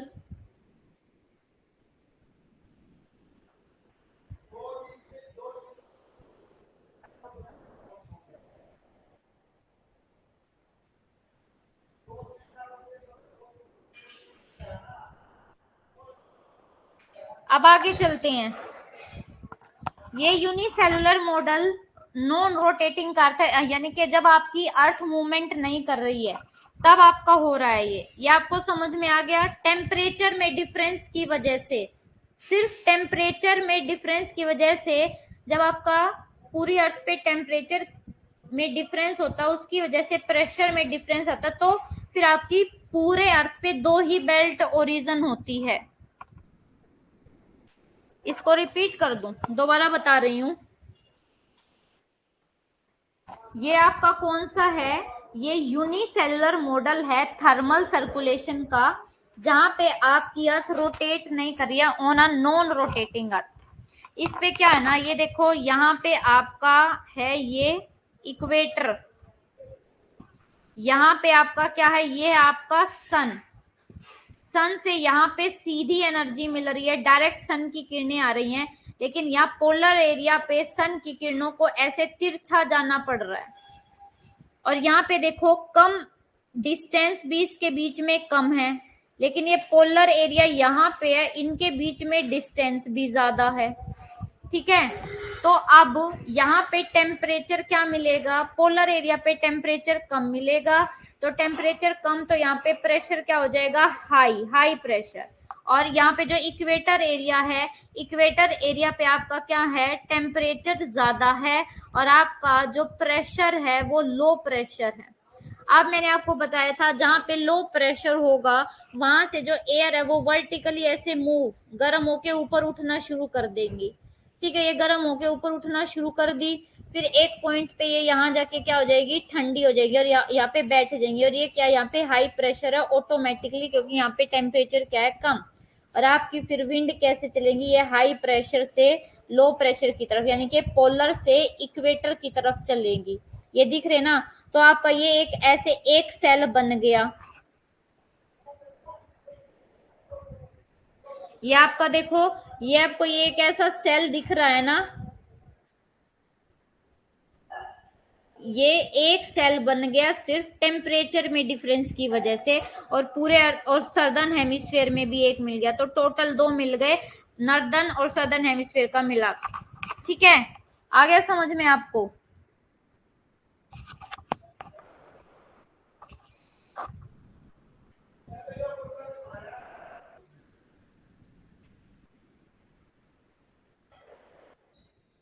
अब आपका जो दूसरा मॉडल है ना, ये यूनिसेलुलर मॉडल और thermal circulation model on a rotating earth, यानी कि आपकी घूमती हुई अर्थ पे इसका जो मॉडल दिया वो याद रखना, ये आपके दिया है जॉर्ज हेडले ने सबसे पहले ये मॉडल दिया है, ठीक है। एटमॉस्फेरिक सर्कुलेशन का मतलब आपको पता है क्या होता है, जिसमें आपकी एयर और विंड, यानी कि एयर ऐसे वर्टिकल मूवमेंट भी होती है और विंड यानी कि हॉरिजॉन्टल मूवमेंट भी होती है, उसको बोला जाता है एटमॉस्फेरिक सर्कुलेशन। और ये 1735 में इन्होंने अपना ये मॉडल दिया, जॉर्ज है, बस इसमें क्या याद रखना है आपके, जॉर्ज हेडले ने दिया। और इन्होंने एक बात बताई कि कोरियोलिस फोर्स की वजह से आपकी जो विंड है, विंड उत्तरी गोलार्ध में अपने, ये ऐसे विंड चल रहे हैं तो आप उत्तरी गोलार्ध में अपने ऐसे दाई ओर मुड़ जाती हैं और दक्षिणी गोलार्ध में अपने बाई ओर मुड़ जाती हैं।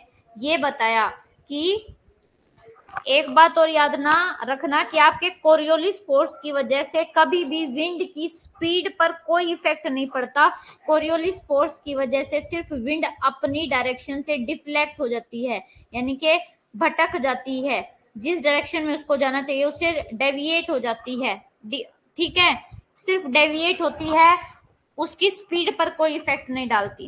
ये कहते हैं ही included the effect of rotation of earth. और ये कोरियोलिस फोर्स कैसे होता है, कोरियोलिस फोर्स उस पर काम करता है जो ऑब्जेक्ट, कोई भी ऑब्जेक्ट मोशन में होता है, जैसे हमारी अर्थ अपने ही एक्सिस पे घूम रही है, ये मोशन कर रही है, चल रही है, तो इस पे कोरियोलिस फोर्स अप्लाई होगा।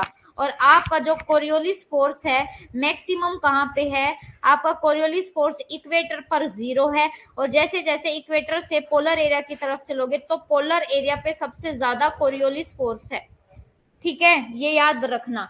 और ये मैंने आपको कल भी बताया था कि आपकी इक्वेटर पे कोरियोलिस फोर्स 0 होने की वजह से, इक्वेटर पर कोरियोलिस फोर्स 0 होने की वजह से आपका इक्वेटर पर साइक्लोन नहीं बनते, ये मैंने आपको बताया था,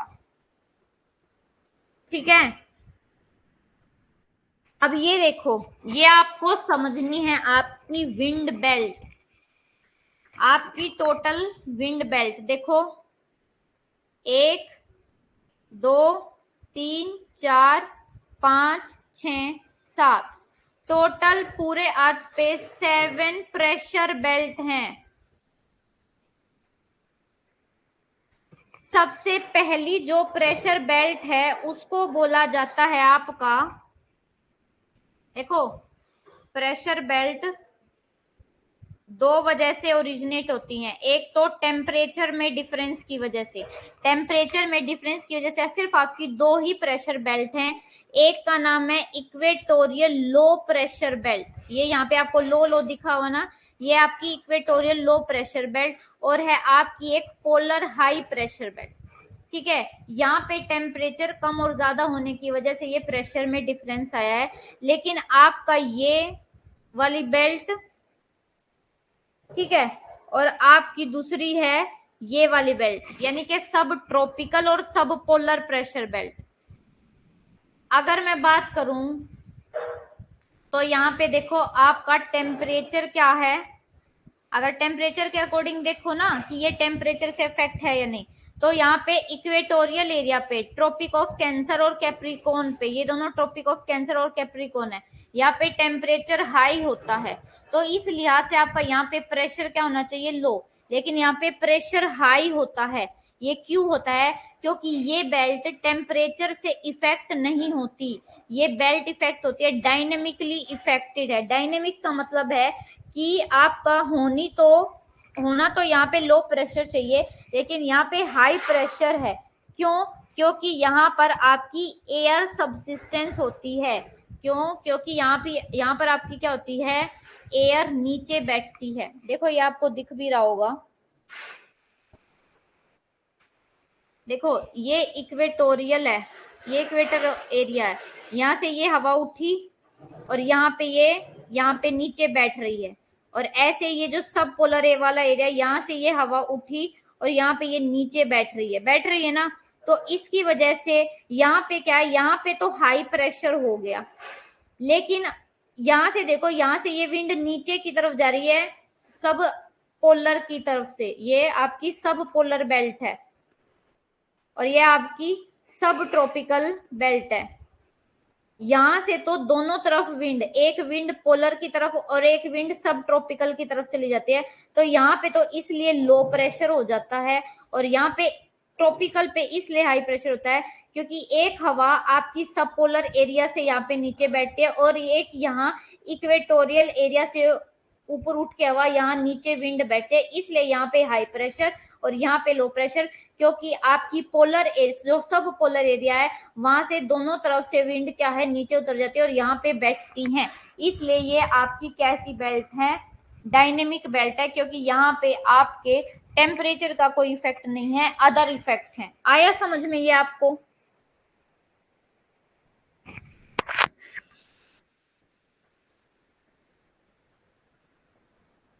ये आपको समझ में आया?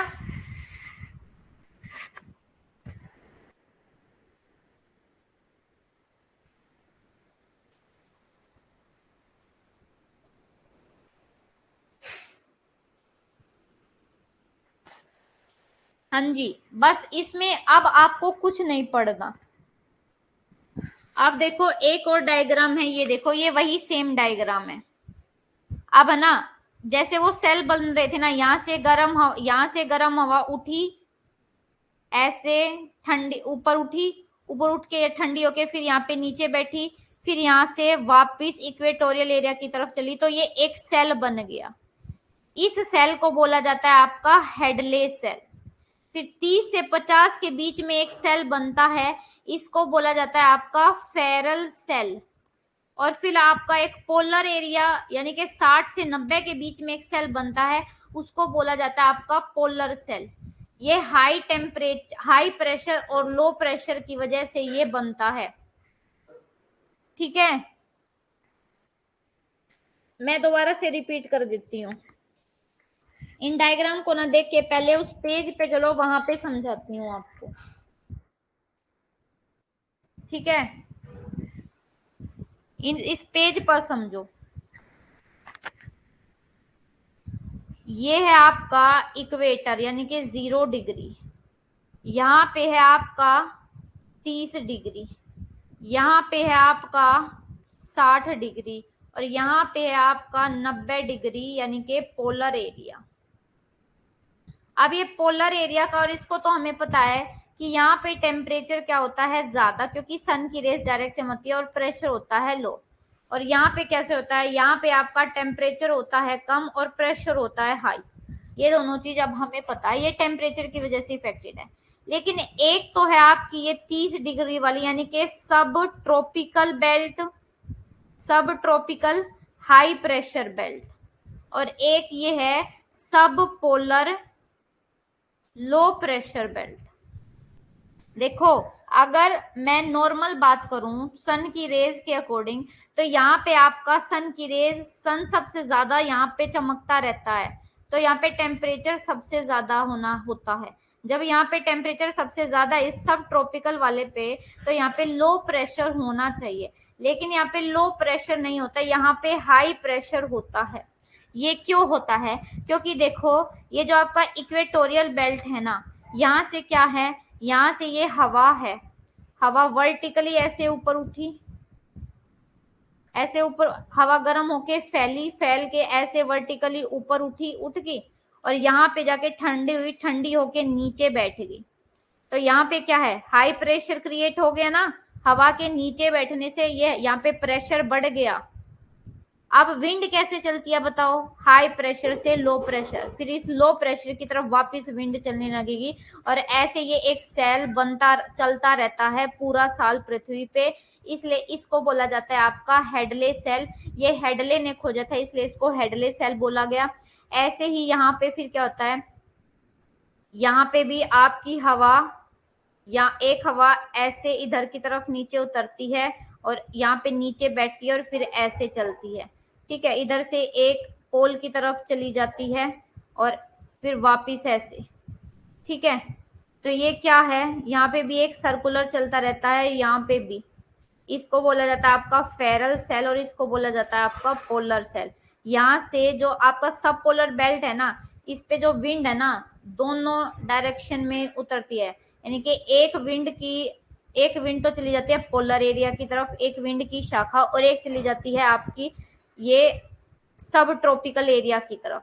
तो इस सब ट्रॉपिकल वाले पे तो प्रेशर हाई हो जाता है, और यहाँ पे विंड के हटने की वजह से यहाँ पे लो प्रेशर होता है। यहाँ पे विंड हटती क्यों है? क्योंकि यहाँ पे कोरियोलिस फोर्स ज्यादा लगता है। कोरियोलिस फोर्स लगने की वजह से विंड ज्यादा डिफ्लेक्ट होती है अपनी जगह से, इसलिए यहाँ पे लो प्रेशर क्रिएट हो जाता है, यहाँ पे हाई प्रेशर क्रिएट हो जाता है। और पोलर वाली का तो पता है कि पोलर में आपकी हाई प्रेशर बेल्ट है और आपका इक्वेटर पे लो प्रेशर बेल्ट है, ये आपकी बेल्ट है। ऐसे ही सर्दर्न हेमिस्फेयर में टोटल 7 बेल्ट हो गई। इक्वेटर की एक ये इक्वेटर वाली, ये 3 ऊपर वाली, कितनी होगी 4, और 3 नीचे वाली, टोटल कितनी होगी 7।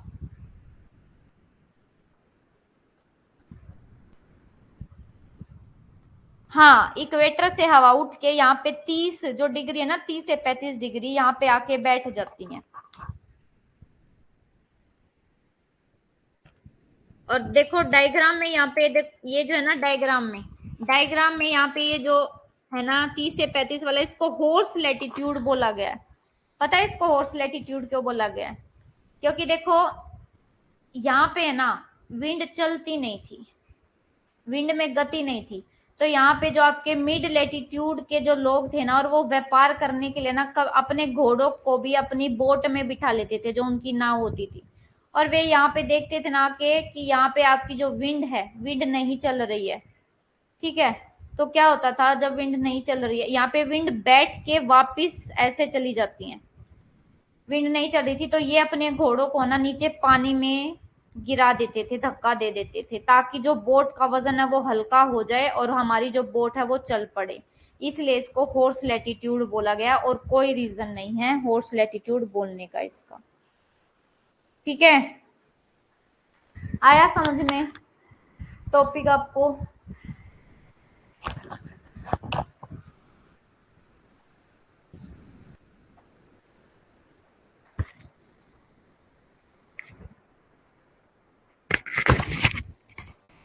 ये समझ में आया? बताओ मेरे को, ये बेल्ट, प्रेशर बेल्ट।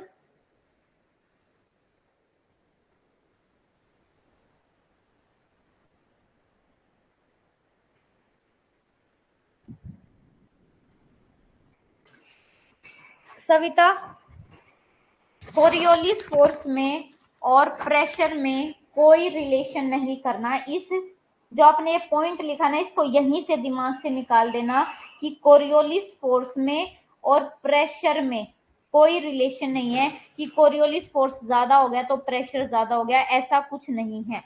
आपका सिर्फ और सिर्फ प्रेशर का ओरिजिन किसकी वजह से होता है, ये मैंने आपको बोला था और आपको लिख के भी दिया था कि आपका टेम्परेचर में डिफरेंस, जब टेम्परेचर में वेरिएशन आता है तो टेम्परेचर की वजह से टेम्परेचर का जो रिजल्ट है, ये याद रखना, आपसे पेपर में पूछ सकता है कि टेम्परेचर का क्या परिणाम है। टेम्परेचर का परिणाम है प्रेशर का ओरिजिन होना, और प्रेशर का क्या ओरिजिन है? आपके विंड चलती है, विंड का ओरिजिन होता है। अभी मैंने ये दोनों चीज करके भी दिखाई है वो डायग्राम में, ठीक है। कोरियोलिस फोर्स से कोई इफेक्ट नहीं है प्रेशर का, ये याद रखना।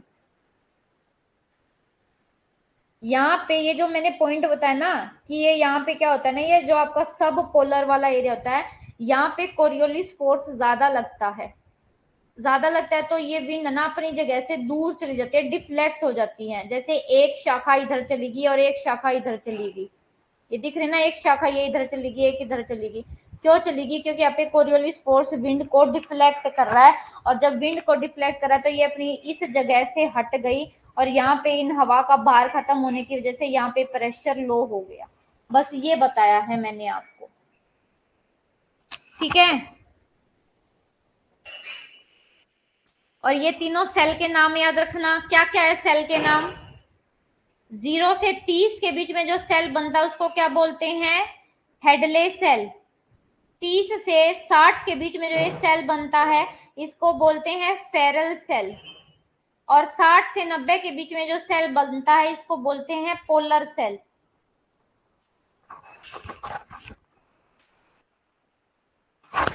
ठीक है,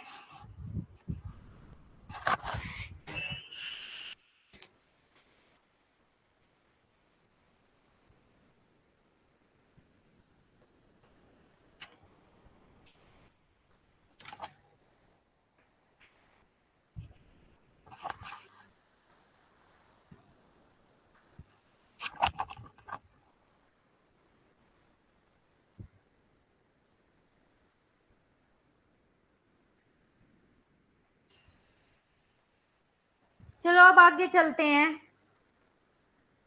ये आपको समझ में आ गया ना, यहाँ पे नाम भी दे रखे हैं, Hadley cell, Ferrel cell, polar cell.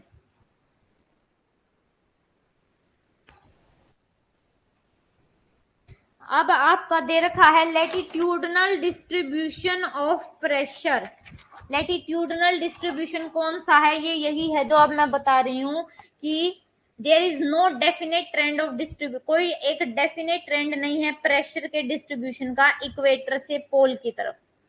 ठीक है, और ये कहते हैं it is obvious that pressure belt are not only induced by, आपकी प्रेशर बेल्ट सिर्फ थर्मली नहीं है, आपकी डायनेमिक फैक्टर भी इन प्रेशर बेल्ट को क्या करते हैं, इफेक्ट करते हैं।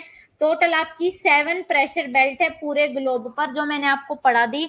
बस अब हमें इनकी क्या पढ़नी है, इनकी क्या पढ़ोगे अब आप, इसकी बस थ्योरी पढ़ोगे। समझ में आ गया ना सबको? आप देखते हैं, अब आपकी जो प्रेशर बेल्ट है ना, वो ओरिजिन के बेस पे, उत्पत्ति के बेस पे, जेनेसिस का मतलब होता है उत्पत्ति, उत्पत्ति के आधार पर आपकी प्रेशर बेल्ट दो तरीके की होती है। एक होती है आपकी थर्मली और एक होती है आपकी डायनेमिक। थर्मली कौन सी होती है, ये लिख लेना, जो टेम्परेचर में डिफरेंस की वजह से ओरिजिन होती है, टेम्परेचर में डिफरेंस की वजह से। जैसे आपका इक्वेटोरियल लो प्रेशर बेल्ट और पोलर हाई प्रेशर बेल्ट, दो हो गई किसके बेस पे, थर्मल, टेम्परेचर में डिफरेंस की वजह से। और अब सेकंड आपकी dynamic induced pressure belt. Dynamic यानी कि यहाँ पे आपका टेम्परेचर एक इंपॉर्टेंट फैक्टर नहीं है, टेम्परेचर इंपॉर्टेंट फैक्टर नहीं है, यहाँ पे विंड के सबसिस्टेंस की वजह से या अदर फैक्टर की वजह से यहाँ पे प्रेशर हाई और लो होता है। तो इसमें भी आपकी दो बेल्ट है, एक है सब ट्रॉपिकल हाई प्रेशर बेल्ट और एक है सब पोलर लो प्रेशर बेल्ट।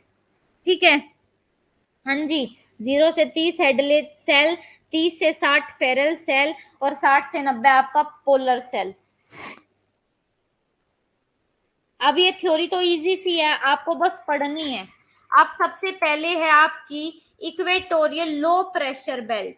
जो इक्वेटोरियल लो प्रेशर बेल्ट है, ये 0 डिग्री से 5 डिग्री नॉर्थ और 5 डिग्री साउथ के बीच में आपकी ये इक्वेटोरियल लो प्रेशर बेल्ट स्थित है।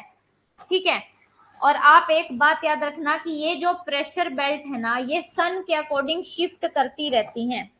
जैसे देखो, इसको पहले ही मैं दिखा देती हूँ आपका, ये लास्ट में है ना, एक मिनट।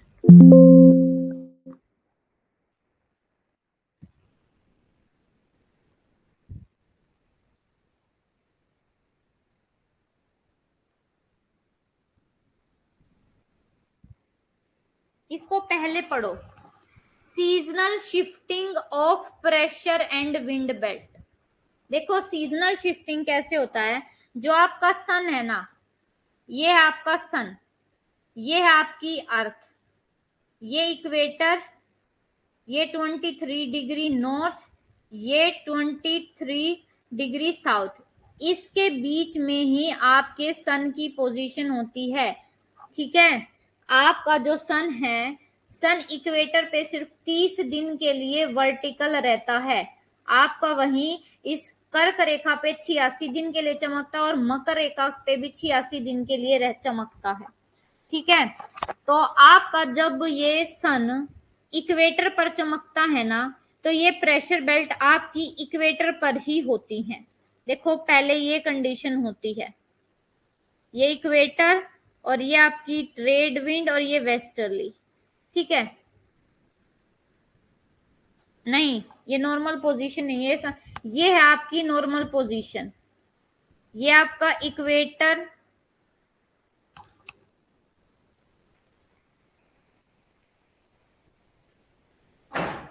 रुक जाओ, ये देखो, ये रही आपकी नॉर्मल कंडीशन। जब सन इक्वेटर पर होता है तो क्या होगा, तो डोलड्रम, यानी कि ये आपका 0 से 5 डिग्री आपका यहीं पे होगा। और आपकी ये आपका low pressure belt, high pressure belt, फिर आपका ये लो प्रेशर बेल्ट और ये हाई प्रेशर बेल्ट। लेकिन जब जैसे ही आपका सन 23 डिग्री पे शिफ्ट होता है ना, तो ये 5 डिग्री ऊपर शिफ्ट हो जाएगा, ये 5 डिग्री ऊपर शिफ्ट हो जाएगा। ठीक है, समर में जून में देखो, जून में ट्रॉपिक ऑफ कैंसर पर होता है हमारा। तो ये देखो आपका पहले यहाँ पे थी ट्रेड विंड,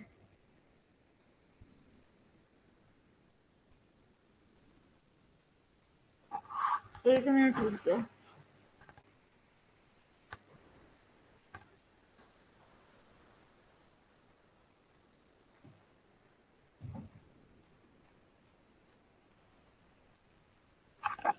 ये देखो आपका क्या है, ये डोल्ड्रम है, ये 0 डिग्री पर था। ठीक है, आपका ये ट्रेड विंड वाला पार्ट था और ये आपका वेस्टर्ली है। ठीक है, ये ट्रेड विंड है, ये वेस्टर्ली है।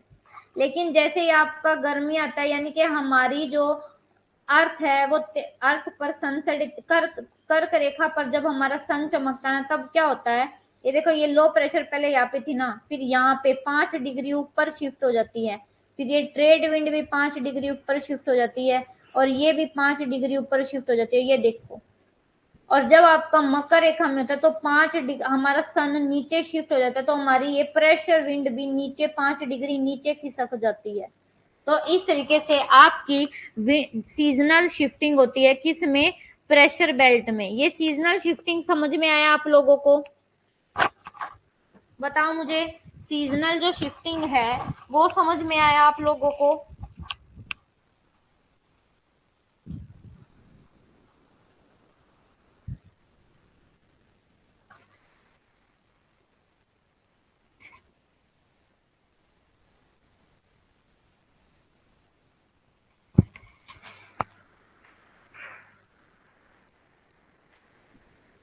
रिपीट कर देती हूँ, ओके।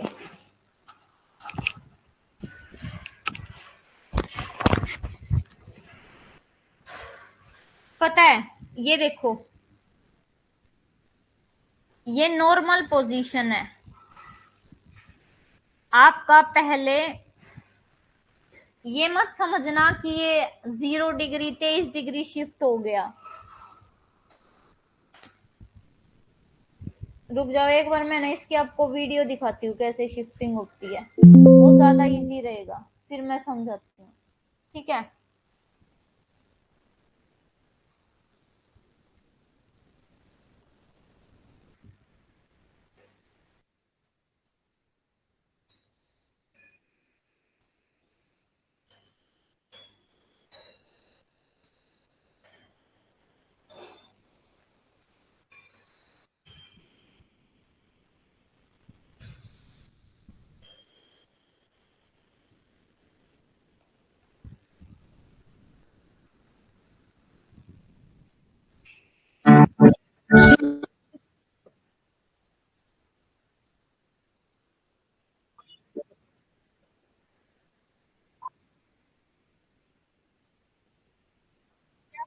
प्रेशर है।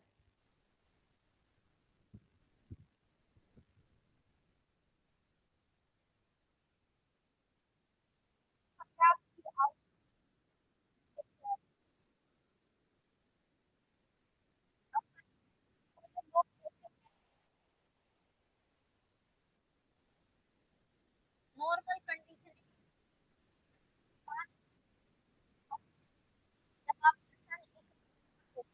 होता है।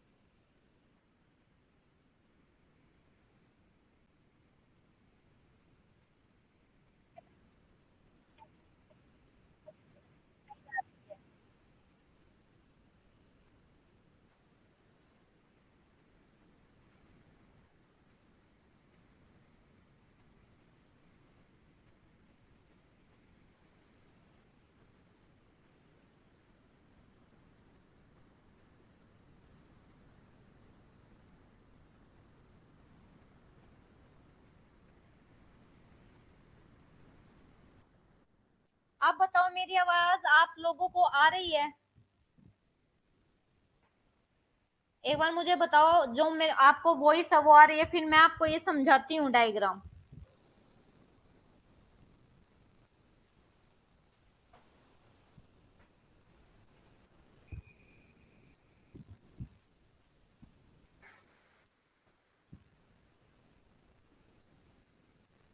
देखो, ये आपकी है सबसे पहली बेल्ट, इसको बोला जाता है इक्वेटोरियल लो प्रेशर बेल्ट। और ये जो इक्वेटोरियल लो प्रेशर बेल्ट है ना आपकी, ये आपकी 0 से 5 डिग्री नॉर्थ साउथ के बीच में है। और ये यहाँ पे लो प्रेशर क्यों है? क्योंकि यहाँ पे सन से रेज डायरेक्ट मिल रही है। ये देखो, अभी आपको सन भी दिखेगा, ये देख लो एक बार, सन की रेज मिल गई। कैसे? यहाँ पे तो डायरेक्ट आ रही है, लेकिन यहाँ पे पोलर पे कैसी है? पोलर एरिया पे डायरेक्ट नहीं है, तिरछी होके जाएंगी ये। इसलिए पोलर एरिया पे कैसे मिलेगी आपको? हाई प्रेशर बेल्ट, और यहाँ पे लो प्रेशर बेल्ट। ठीक है, अब आगे देखो, सेकंड बेल्ट दिखेगी आपको।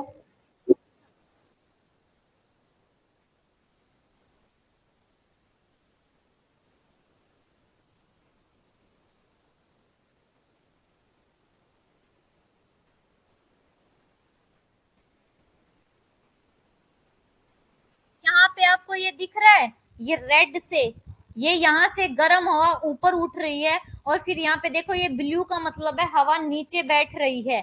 और जहां पे हवा नीचे बैठेगी, ये 30 से 35 डिग्री के पास, ये आपकी सेकंड प्रेशर बेल्ट है। यहाँ पे हाई प्रेशर है। ठीक है, ये वही चीजें हैं। आप डायग्राम से देखो कैसे आपकी विंड नीचे से ऊपर उठ रही है। फिर आपको ये दिख रहा है ना कि नीचे से हवा, रेड का मतलब है नीचे से हवा गर्म होके ऊपर उठी, ऊपर होके ठंडी होगी, फिर दोबारा गर्म होके, ऐसे ये आप साइन से समझोगे। देखो,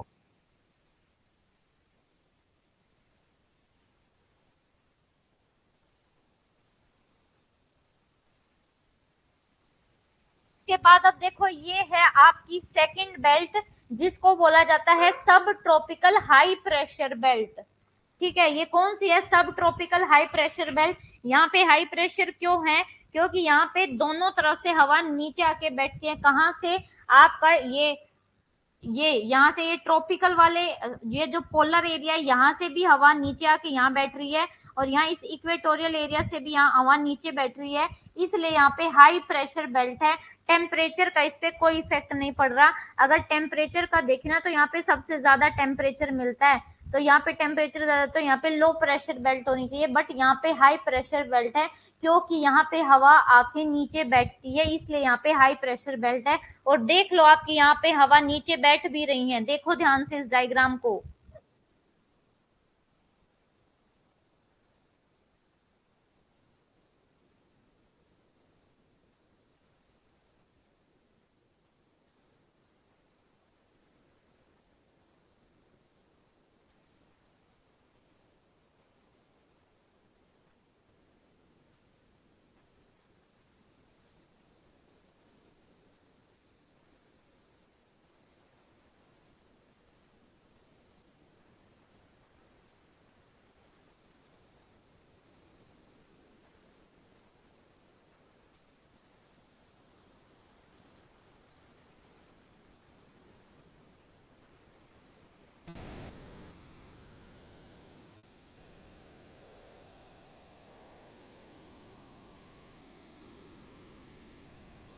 अब आपकी ये थर्ड प्रेशर बेल्ट आ गई, जिसका नाम है सब पोलर लो प्रेशर बेल्ट। ठीक है, टोटल कितनी बेल्ट पढ़ ली? वहां इक्वेटोरियल एक, फिर सब ट्रॉपिकल की दो हैं, सब पोलर की भी दो हैं। ठीक है, तो अब सब पोलर की क्या है? आपकी दो बेल्ट हैं। और ये सब पोलर क्या है? आपका लो प्रेशर बेल्ट है, क्योंकि यहाँ से हवा दोनों तरफ जा रही है। एक हवा यहाँ से हाई प्रेशर बेल्ट की तरफ जा रही है, ट्रॉपिकल वाले की तरफ, और एक जा रही है आपकी पोलर एरिया की तरफ। देखो इसको, इसलिए यहाँ पे लो प्रेशर होता है।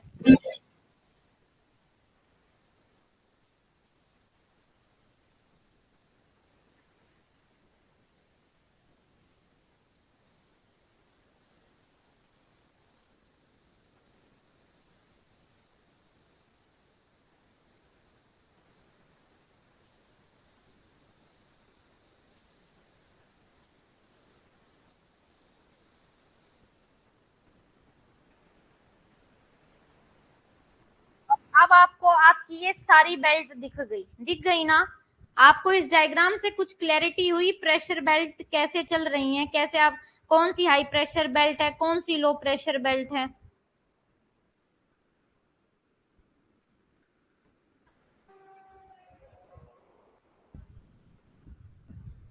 बताओ मेरे को, ये कुछ क्लैरिटी हुई आपको? यहाँ से आपको सारी जो विंड बेल्ट है वो समझा दी गई है। अब ये इसमें कैसे शिफ्टिंग होगी, ये जो इक्वेटोरियल अब आपको 5 डिग्री नॉर्थ से साउथ दिख रही है ना, ये आपकी जब सन आपको इस ट्रॉपिक ऑफ कैंसर पर होगा ना, तो ये 5 डिग्री ऊपर शिफ्ट हो जाएगी, यानी कि 10 डिग्री नॉर्थ तक आ जाएगी ये। अब आगे देखो, हमारा ये देखो, ये हमारी अर्थ ऐसे घूम रही है, कहाँ पे? स्पेस में, हमारे यूनिवर्स में, सोलर सिस्टम में। हमारी अर्थ जो सन है, सन के चारों तरफ घूम रही है। हमारा सन स्टेबल है, अपनी जगह पे है।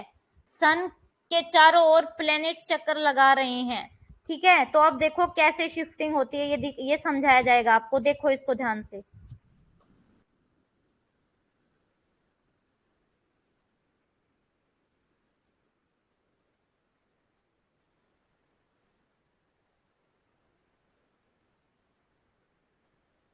ये यहाँ पे बताया गया है कि आपकी जो अर्थ है ना, वो 23.5 डिग्री झुकी हुई है, ठीक है? अगर आपकी अर्थ 23.5 डिग्री नहीं झुकी होती ना, तो आपके पूरे अर्थ पे कोई प्रेशर बेल्ट नहीं होती, कोई विंड नहीं चलती। हमारी अर्थ झुकी हुई है, इसलिए इस पे ये 7 प्रेशर बेल्ट है, क्योंकि ये आपसे ये रीजन असर्शन में क्वेश्चन आ सकता है कि हमारी अर्थ पर ये प्रेशर बेल्ट क्यों? क्योंकि हमारी अर्थ 23.5 डिग्री झुकी हुई है, इसलिए यहाँ पे क्या है, ये यहाँ पे 7 प्रेशर बेल्ट्स हैं। आगे देखो इसको,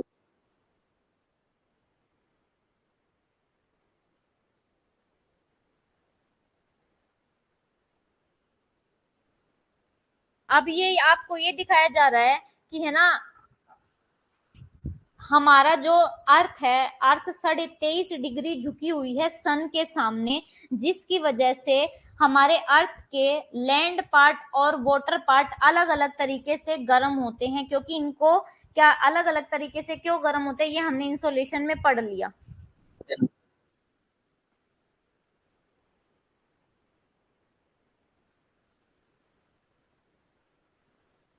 जनवरी में और जो जुलाई है, जनवरी और जुलाई में आपके टेम्परेचर में वेरिएशन करता है। ये देखो आगे आपको क्या दिख,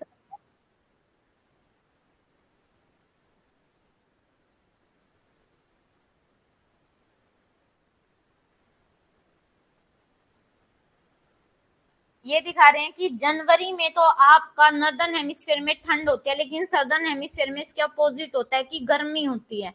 किसकी वजह से होता है ये? ओनली बिकॉज ऑफ सन। जैसे हमारा अर्थ झुकी हुई है ना, उसकी वजह से होता है ये।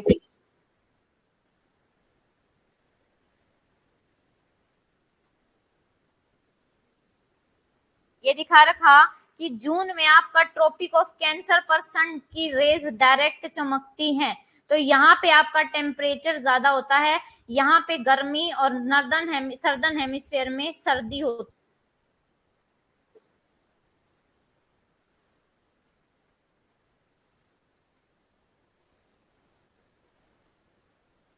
अब आपकी प्रेशर बेल्ट शिफ्ट हो रही हैं, इनको ध्यान से देखो, नीचे हो रही हैं और ऊपर हो रही हैं, देखो।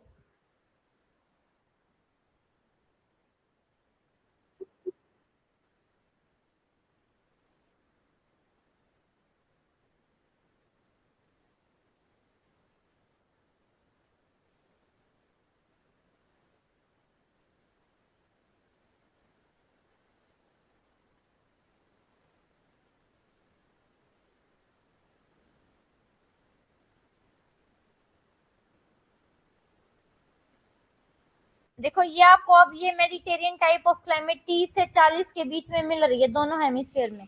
लेकिन जब अगर मान लो हमारा सन यहाँ पे होता है ना, सर्दर्न हेमिस्फेयर में, अगर साउथ की तरफ होता है ना, तो ये जो आपकी विंड बेल्ट है ना, यहाँ पे अब नॉर्मल कंडीशन में ये 40 पर आ रही है, लेकिन जब हमारा सन इस ट्रॉपिक ऑफ कैप्रिकॉर्न पर होगा ना तो ये 45 डिग्री साउथ पर आ जाएंगी, 35 से 45 के बीच में हो जाएंगी। और यहाँ पे क्या हो जाएगा, यहाँ पे आपके 20 से 25 के बीच में हो जाएगी।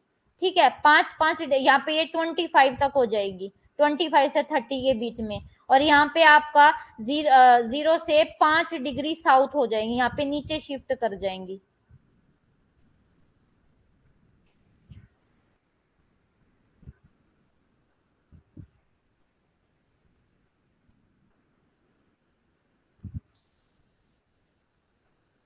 कुछ समझ में आया आप लोगों को इससे, इस डायग्राम से?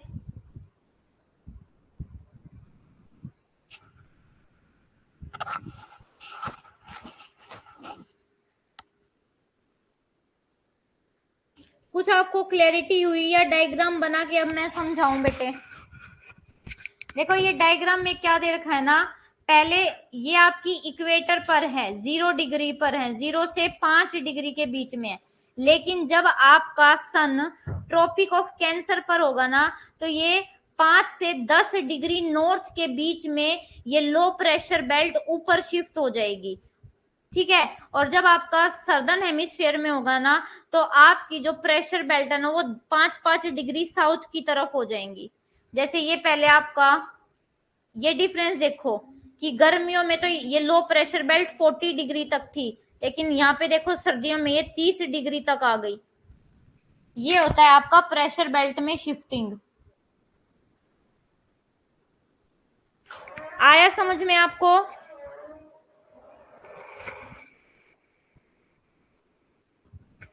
बस ये होता है शिफ्टिंग इन प्रेशर बेल्ट्स। ठीक है, अब मैंने आपको ये सारी बेल्ट पढ़ा दी ना, ये equatorial low pressure belt 5 degree north से साउथ पढ़ाया मैंने आपको, दिखाया भी मैंने ग्लोब पे आपको कौन सी होती है इक्वेटोरियल लो प्रेशर बेल्ट। देखो समर में ये जो बेल्ट है ना लो प्रेशर वाली, ये 20 डिग्री नॉर्थ तक शिफ्ट हो जाती है। क्यों? क्योंकि हमारा सन ट्रॉपिक ऑफ कैंसर पर शिफ्ट हो जाता है, इसलिए ये 5-5 10-10 डिग्री जो है ना उत्तर की ओर नॉर्थ की तरफ खिसक जाती हैं। ठीक है, उसके बाद कहते हैं the equatorial low pressure belt represent the zone of convergence. अब एक बात देखो, जहां पे भी आपकी ये इक्वेटोरियल लो प्रेशर बेल्ट है ना, जहां पे भी आपकी ये इक्वेटोरियल लो प्रेशर बेल्ट है, आपका जब सन इक्वेटर पर होता है तो ये 0 से 5 डिग्री नॉर्थ साउथ के बीच में होती है। तो यहाँ पे ये क्या है, ये ITCZ को शो करती है। ITCZ का मतलब है इंटर ट्रॉपिकल कन्वर्जेंस जोन।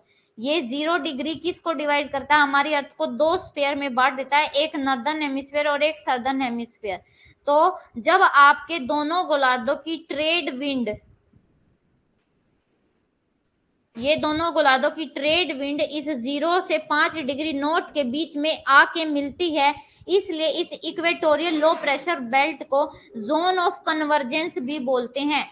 और ITCZ का मतलब होता है जहां पे आपके दोनों गोलार्धों की ट्रेड विंड, व्यापारी पवने मिल जाती हैं और मिल के ऐसे पैरेलल मूवमेंट करने लगती हैं, उसको बोला जाता है ITCZ। और इसको डोल्ड्रम भी बोला जाता है, डोल्ड्रम यानी कि शांत एरिया, क्योंकि यहाँ पे विंड में कोई ऐसे हॉरिजॉन्टल मूवमेंट नहीं होंगी, ना कोई वर्टिकल विंड ऊपर नहीं उठेगी, विंड एक दूसरे के पैरेलल चलने लगती है।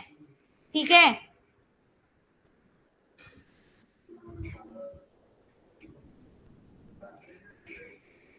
अब उसके बाद क्या है कि there are light, feeble and variable wind within this convenience belt. Because of frequent calm condition, this belt is called a belt of calm or doldrum. इस बेल्ट को, इक्वेटोरियल लो प्रेशर बेल्ट को belt of काम या doldrum भी बोला जाता है। शांत परिस्थितियों के कारण इसको क्या बोला जाता है, डोल्ड्रम या काम बेल्ट बोला जाता है, काल्म बेल्ट बोला जाता है, शांत एरिया बोला जाता है। आया समझ में आपको ये इक्वेटोरियल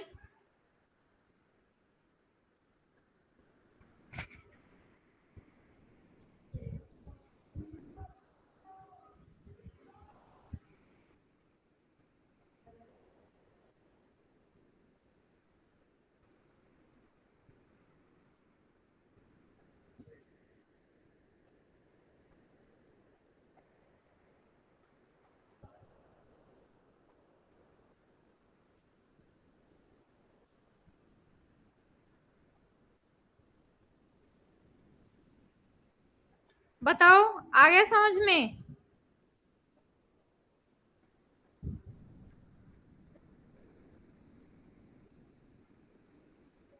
उसके बाद हमारी जो नेक्स्ट बेल्ट है वो है सब ट्रॉपिकल हाई प्रेशर बेल्ट।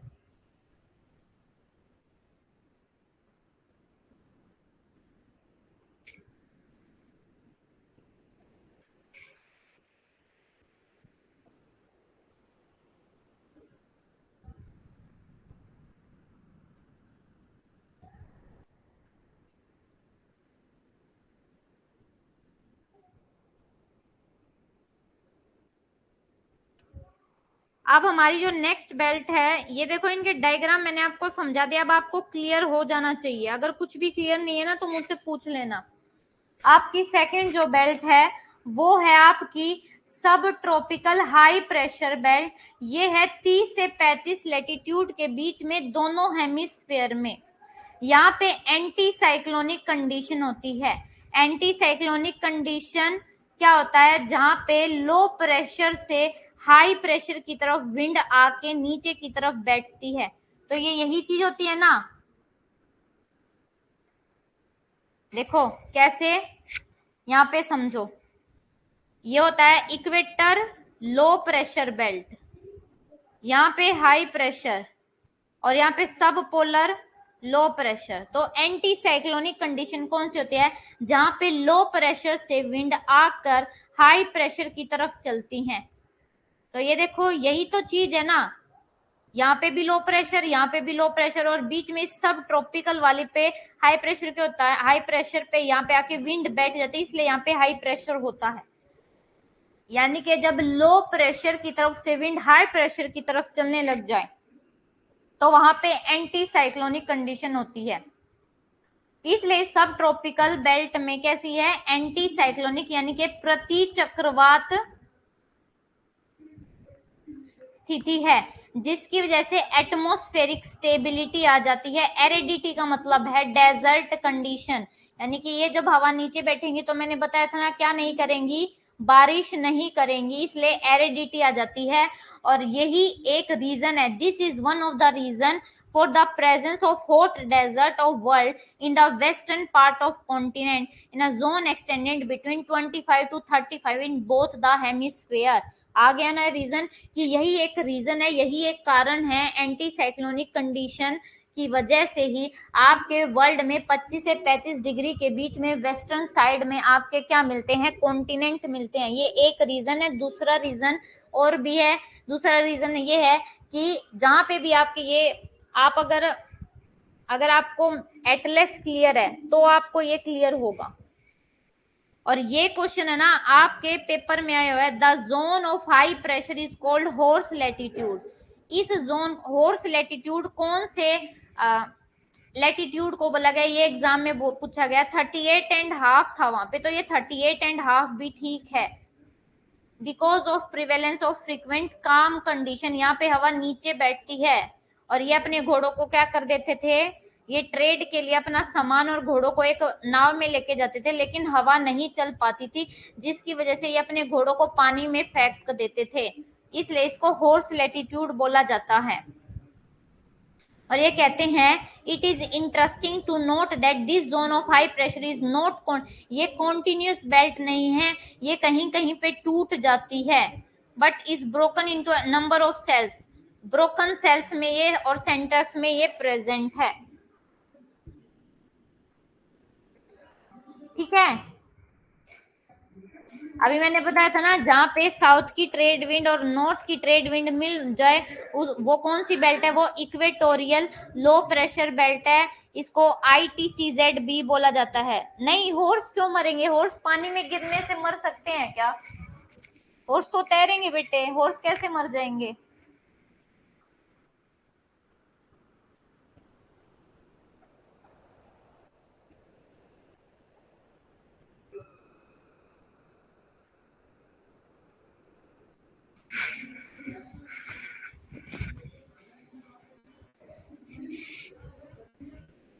ठीक है,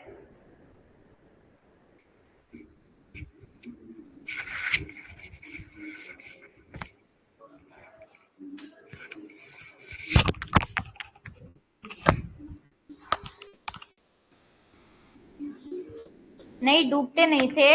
इसका नाम हॉर्स लैटिट्यूड इसलिए पड़ा है क्योंकि वे अपना व्यापार करने के लिए घोड़ों को पानी में फेंक देते थे, ताकि उनकी बोट में, उनकी नाव में वेट ज्यादा ना हो और वो अपना व्यापार करने के लिए इजीली जा पाए। ये रीजन था।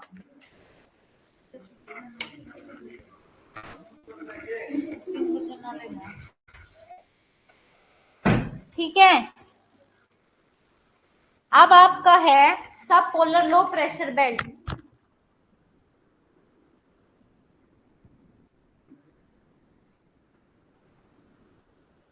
हाँ बिल्कुल, तैर तैर कर बाहर आ जाते थे सविता आपकी तरह वो घोड़े। ठीक है, अब हमारी ये थर्ड बेल्ट है जिसका नाम है आपका सब पोलर,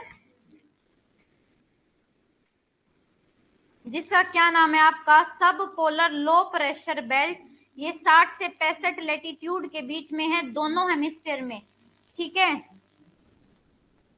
और ये जो पोलर लो प्रेशर बेल्ट है मोर डेवलप्ड, ये रेगुलर प्रेशर बेल्ट है सर्दर्न हेमिस्फेयर में। देखो ये जो सब पोलर लो प्रेशर बेल्ट है ना, ये दक्षिणी गोलार्ध में ज्यादा क्या है, रेगुलर है, नियमित है। उत्तरी गोलार्ध में ये नियमित नहीं है। क्यों? क्योंकि आपके उत्तरी गोलार्ध में क्या है, लैंड और वाटर का अनइक्वल डिस्ट्रीब्यूशन है, जबकि आपके जो नर्दर्न हेमिस्फेयर है, नर्दर्न हेमिस्फेयर में लैंड पार्ट ज्यादा, लेकिन सदर्न हेमिस्फेयर में ये रेगुलर इसलिए है क्योंकि सदर्न हेमिस्फेयर में आपका पानी का जो डोमिनेंस है वो ज्यादा है।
आगे का जो है अब हम वो नेक्स्ट क्लास में करेंगे। नेक्स्ट क्लास में हमारा जो ये एयर प्रेशर वाला टॉपिक काफी बड़ा हो गया है। बस क्लास खत्म होने वाली है बेटे, अब खत्म हो ही गई, आप लोग लीव कर सकते हो। लेकिन अगर आपको कोई डाउट है तो वो डाउट पूछ लो। आपको कोई डाउट हो, कुछ समझ में नहीं आया ना, कोई क्लैरिटी नहीं हो किसी भी कंसेप्ट से रिलेटेड, तो वो पूछ लो आप। उसके बाद फिर हमारी क्लास 6 बजे होगी, 6 से 7 बजे। ठीक है,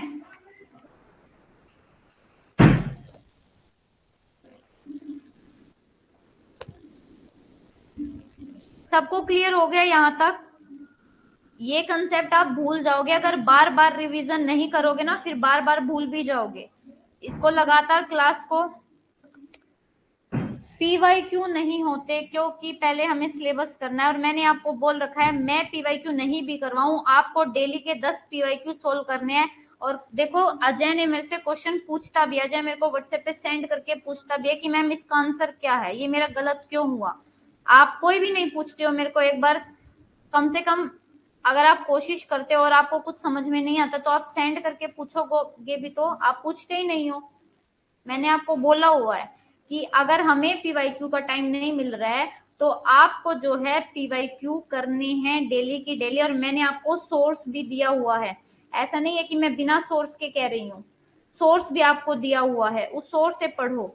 आपको ऐप दी हुई है, और अगर आपको कुछ नहीं समझ में आता है अगर मैं अवेलेबल नहीं हूँ तो बेटे यूट्यूब तो आपके पास अवेलेबल है, यूट्यूब पे आप सर्च करके कुछ भी देख सकते हो। अगर आपको कोई रीजन नहीं पता है या आपका क्वेश्चन क्यों गलत हुआ है तो आप पूछ सकते हो, फिर मैं अवेलेबल नहीं हूँ, या फिर मेरे को व्हाट्सएप पे सेंड कर लो, या फिर मेरे को बोल दो कि मैम एक बार मेरे को समझा दो, मैं क्लास में भी वो क्लियर करूँ, लेकिन आप खुद तो सोल्व करो। अब मैंने जितना भी करवाया है ना आपको, आप इसके क्वेश्चन उस पे सोल्व करोगे। डेली के 10 से 20 क्वेश्चन फ्रेंड जियो ऐप पे सोल्व किया करो, ठीक है। और अगर आपके पास टाइम हो तो आप और बाकी यूनिट्स का भी एक बार रिवीजन कर लिया करो। करते हो तो आपके कितने क्वेश्चन ठीक होते हैं? 10 में से 7-8 क्वेश्चन ठीक हो जाते हैं।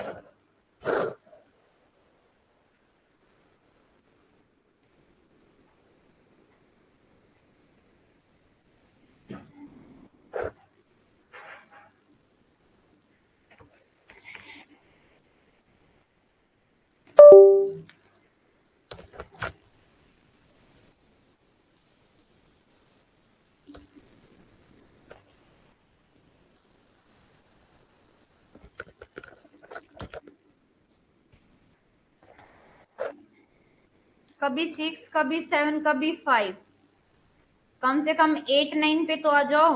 8-9 पे ऐसे नहीं आओगे, इसका मतलब है कि जो नोट्स है, नोट से अच्छी रिवीजन नहीं की है। आपका उसमें 2 छोटे छोटे टॉपिक रहते हैं। हाँ जी बिल्कुल होगी 6 बजे वाली क्लास, 6 बजे भी होगी क्लास आपकी। मैंने कल बोला था ना, अब आपकी लगातार 3-4 दिन 3 घंटे की क्लास होगी। एक क्लास 12 से 2 बजे और एक क्लास आपकी 6 से 7 बजे।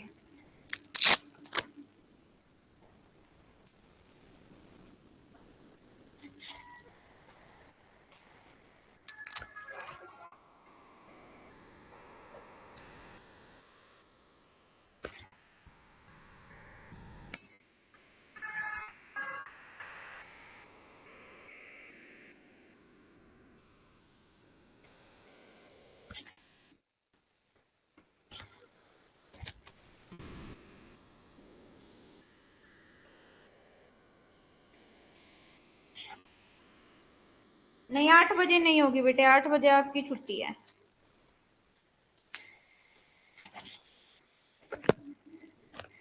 वेलकम बेटे, मिलते हैं आप इवनिंग क्लास में, 6 बजे वाली क्लास में। तब तक के लिए take care everyone and make your notes. और आपके जो नोट्स है वो मैं अपलोड कर दूंगी।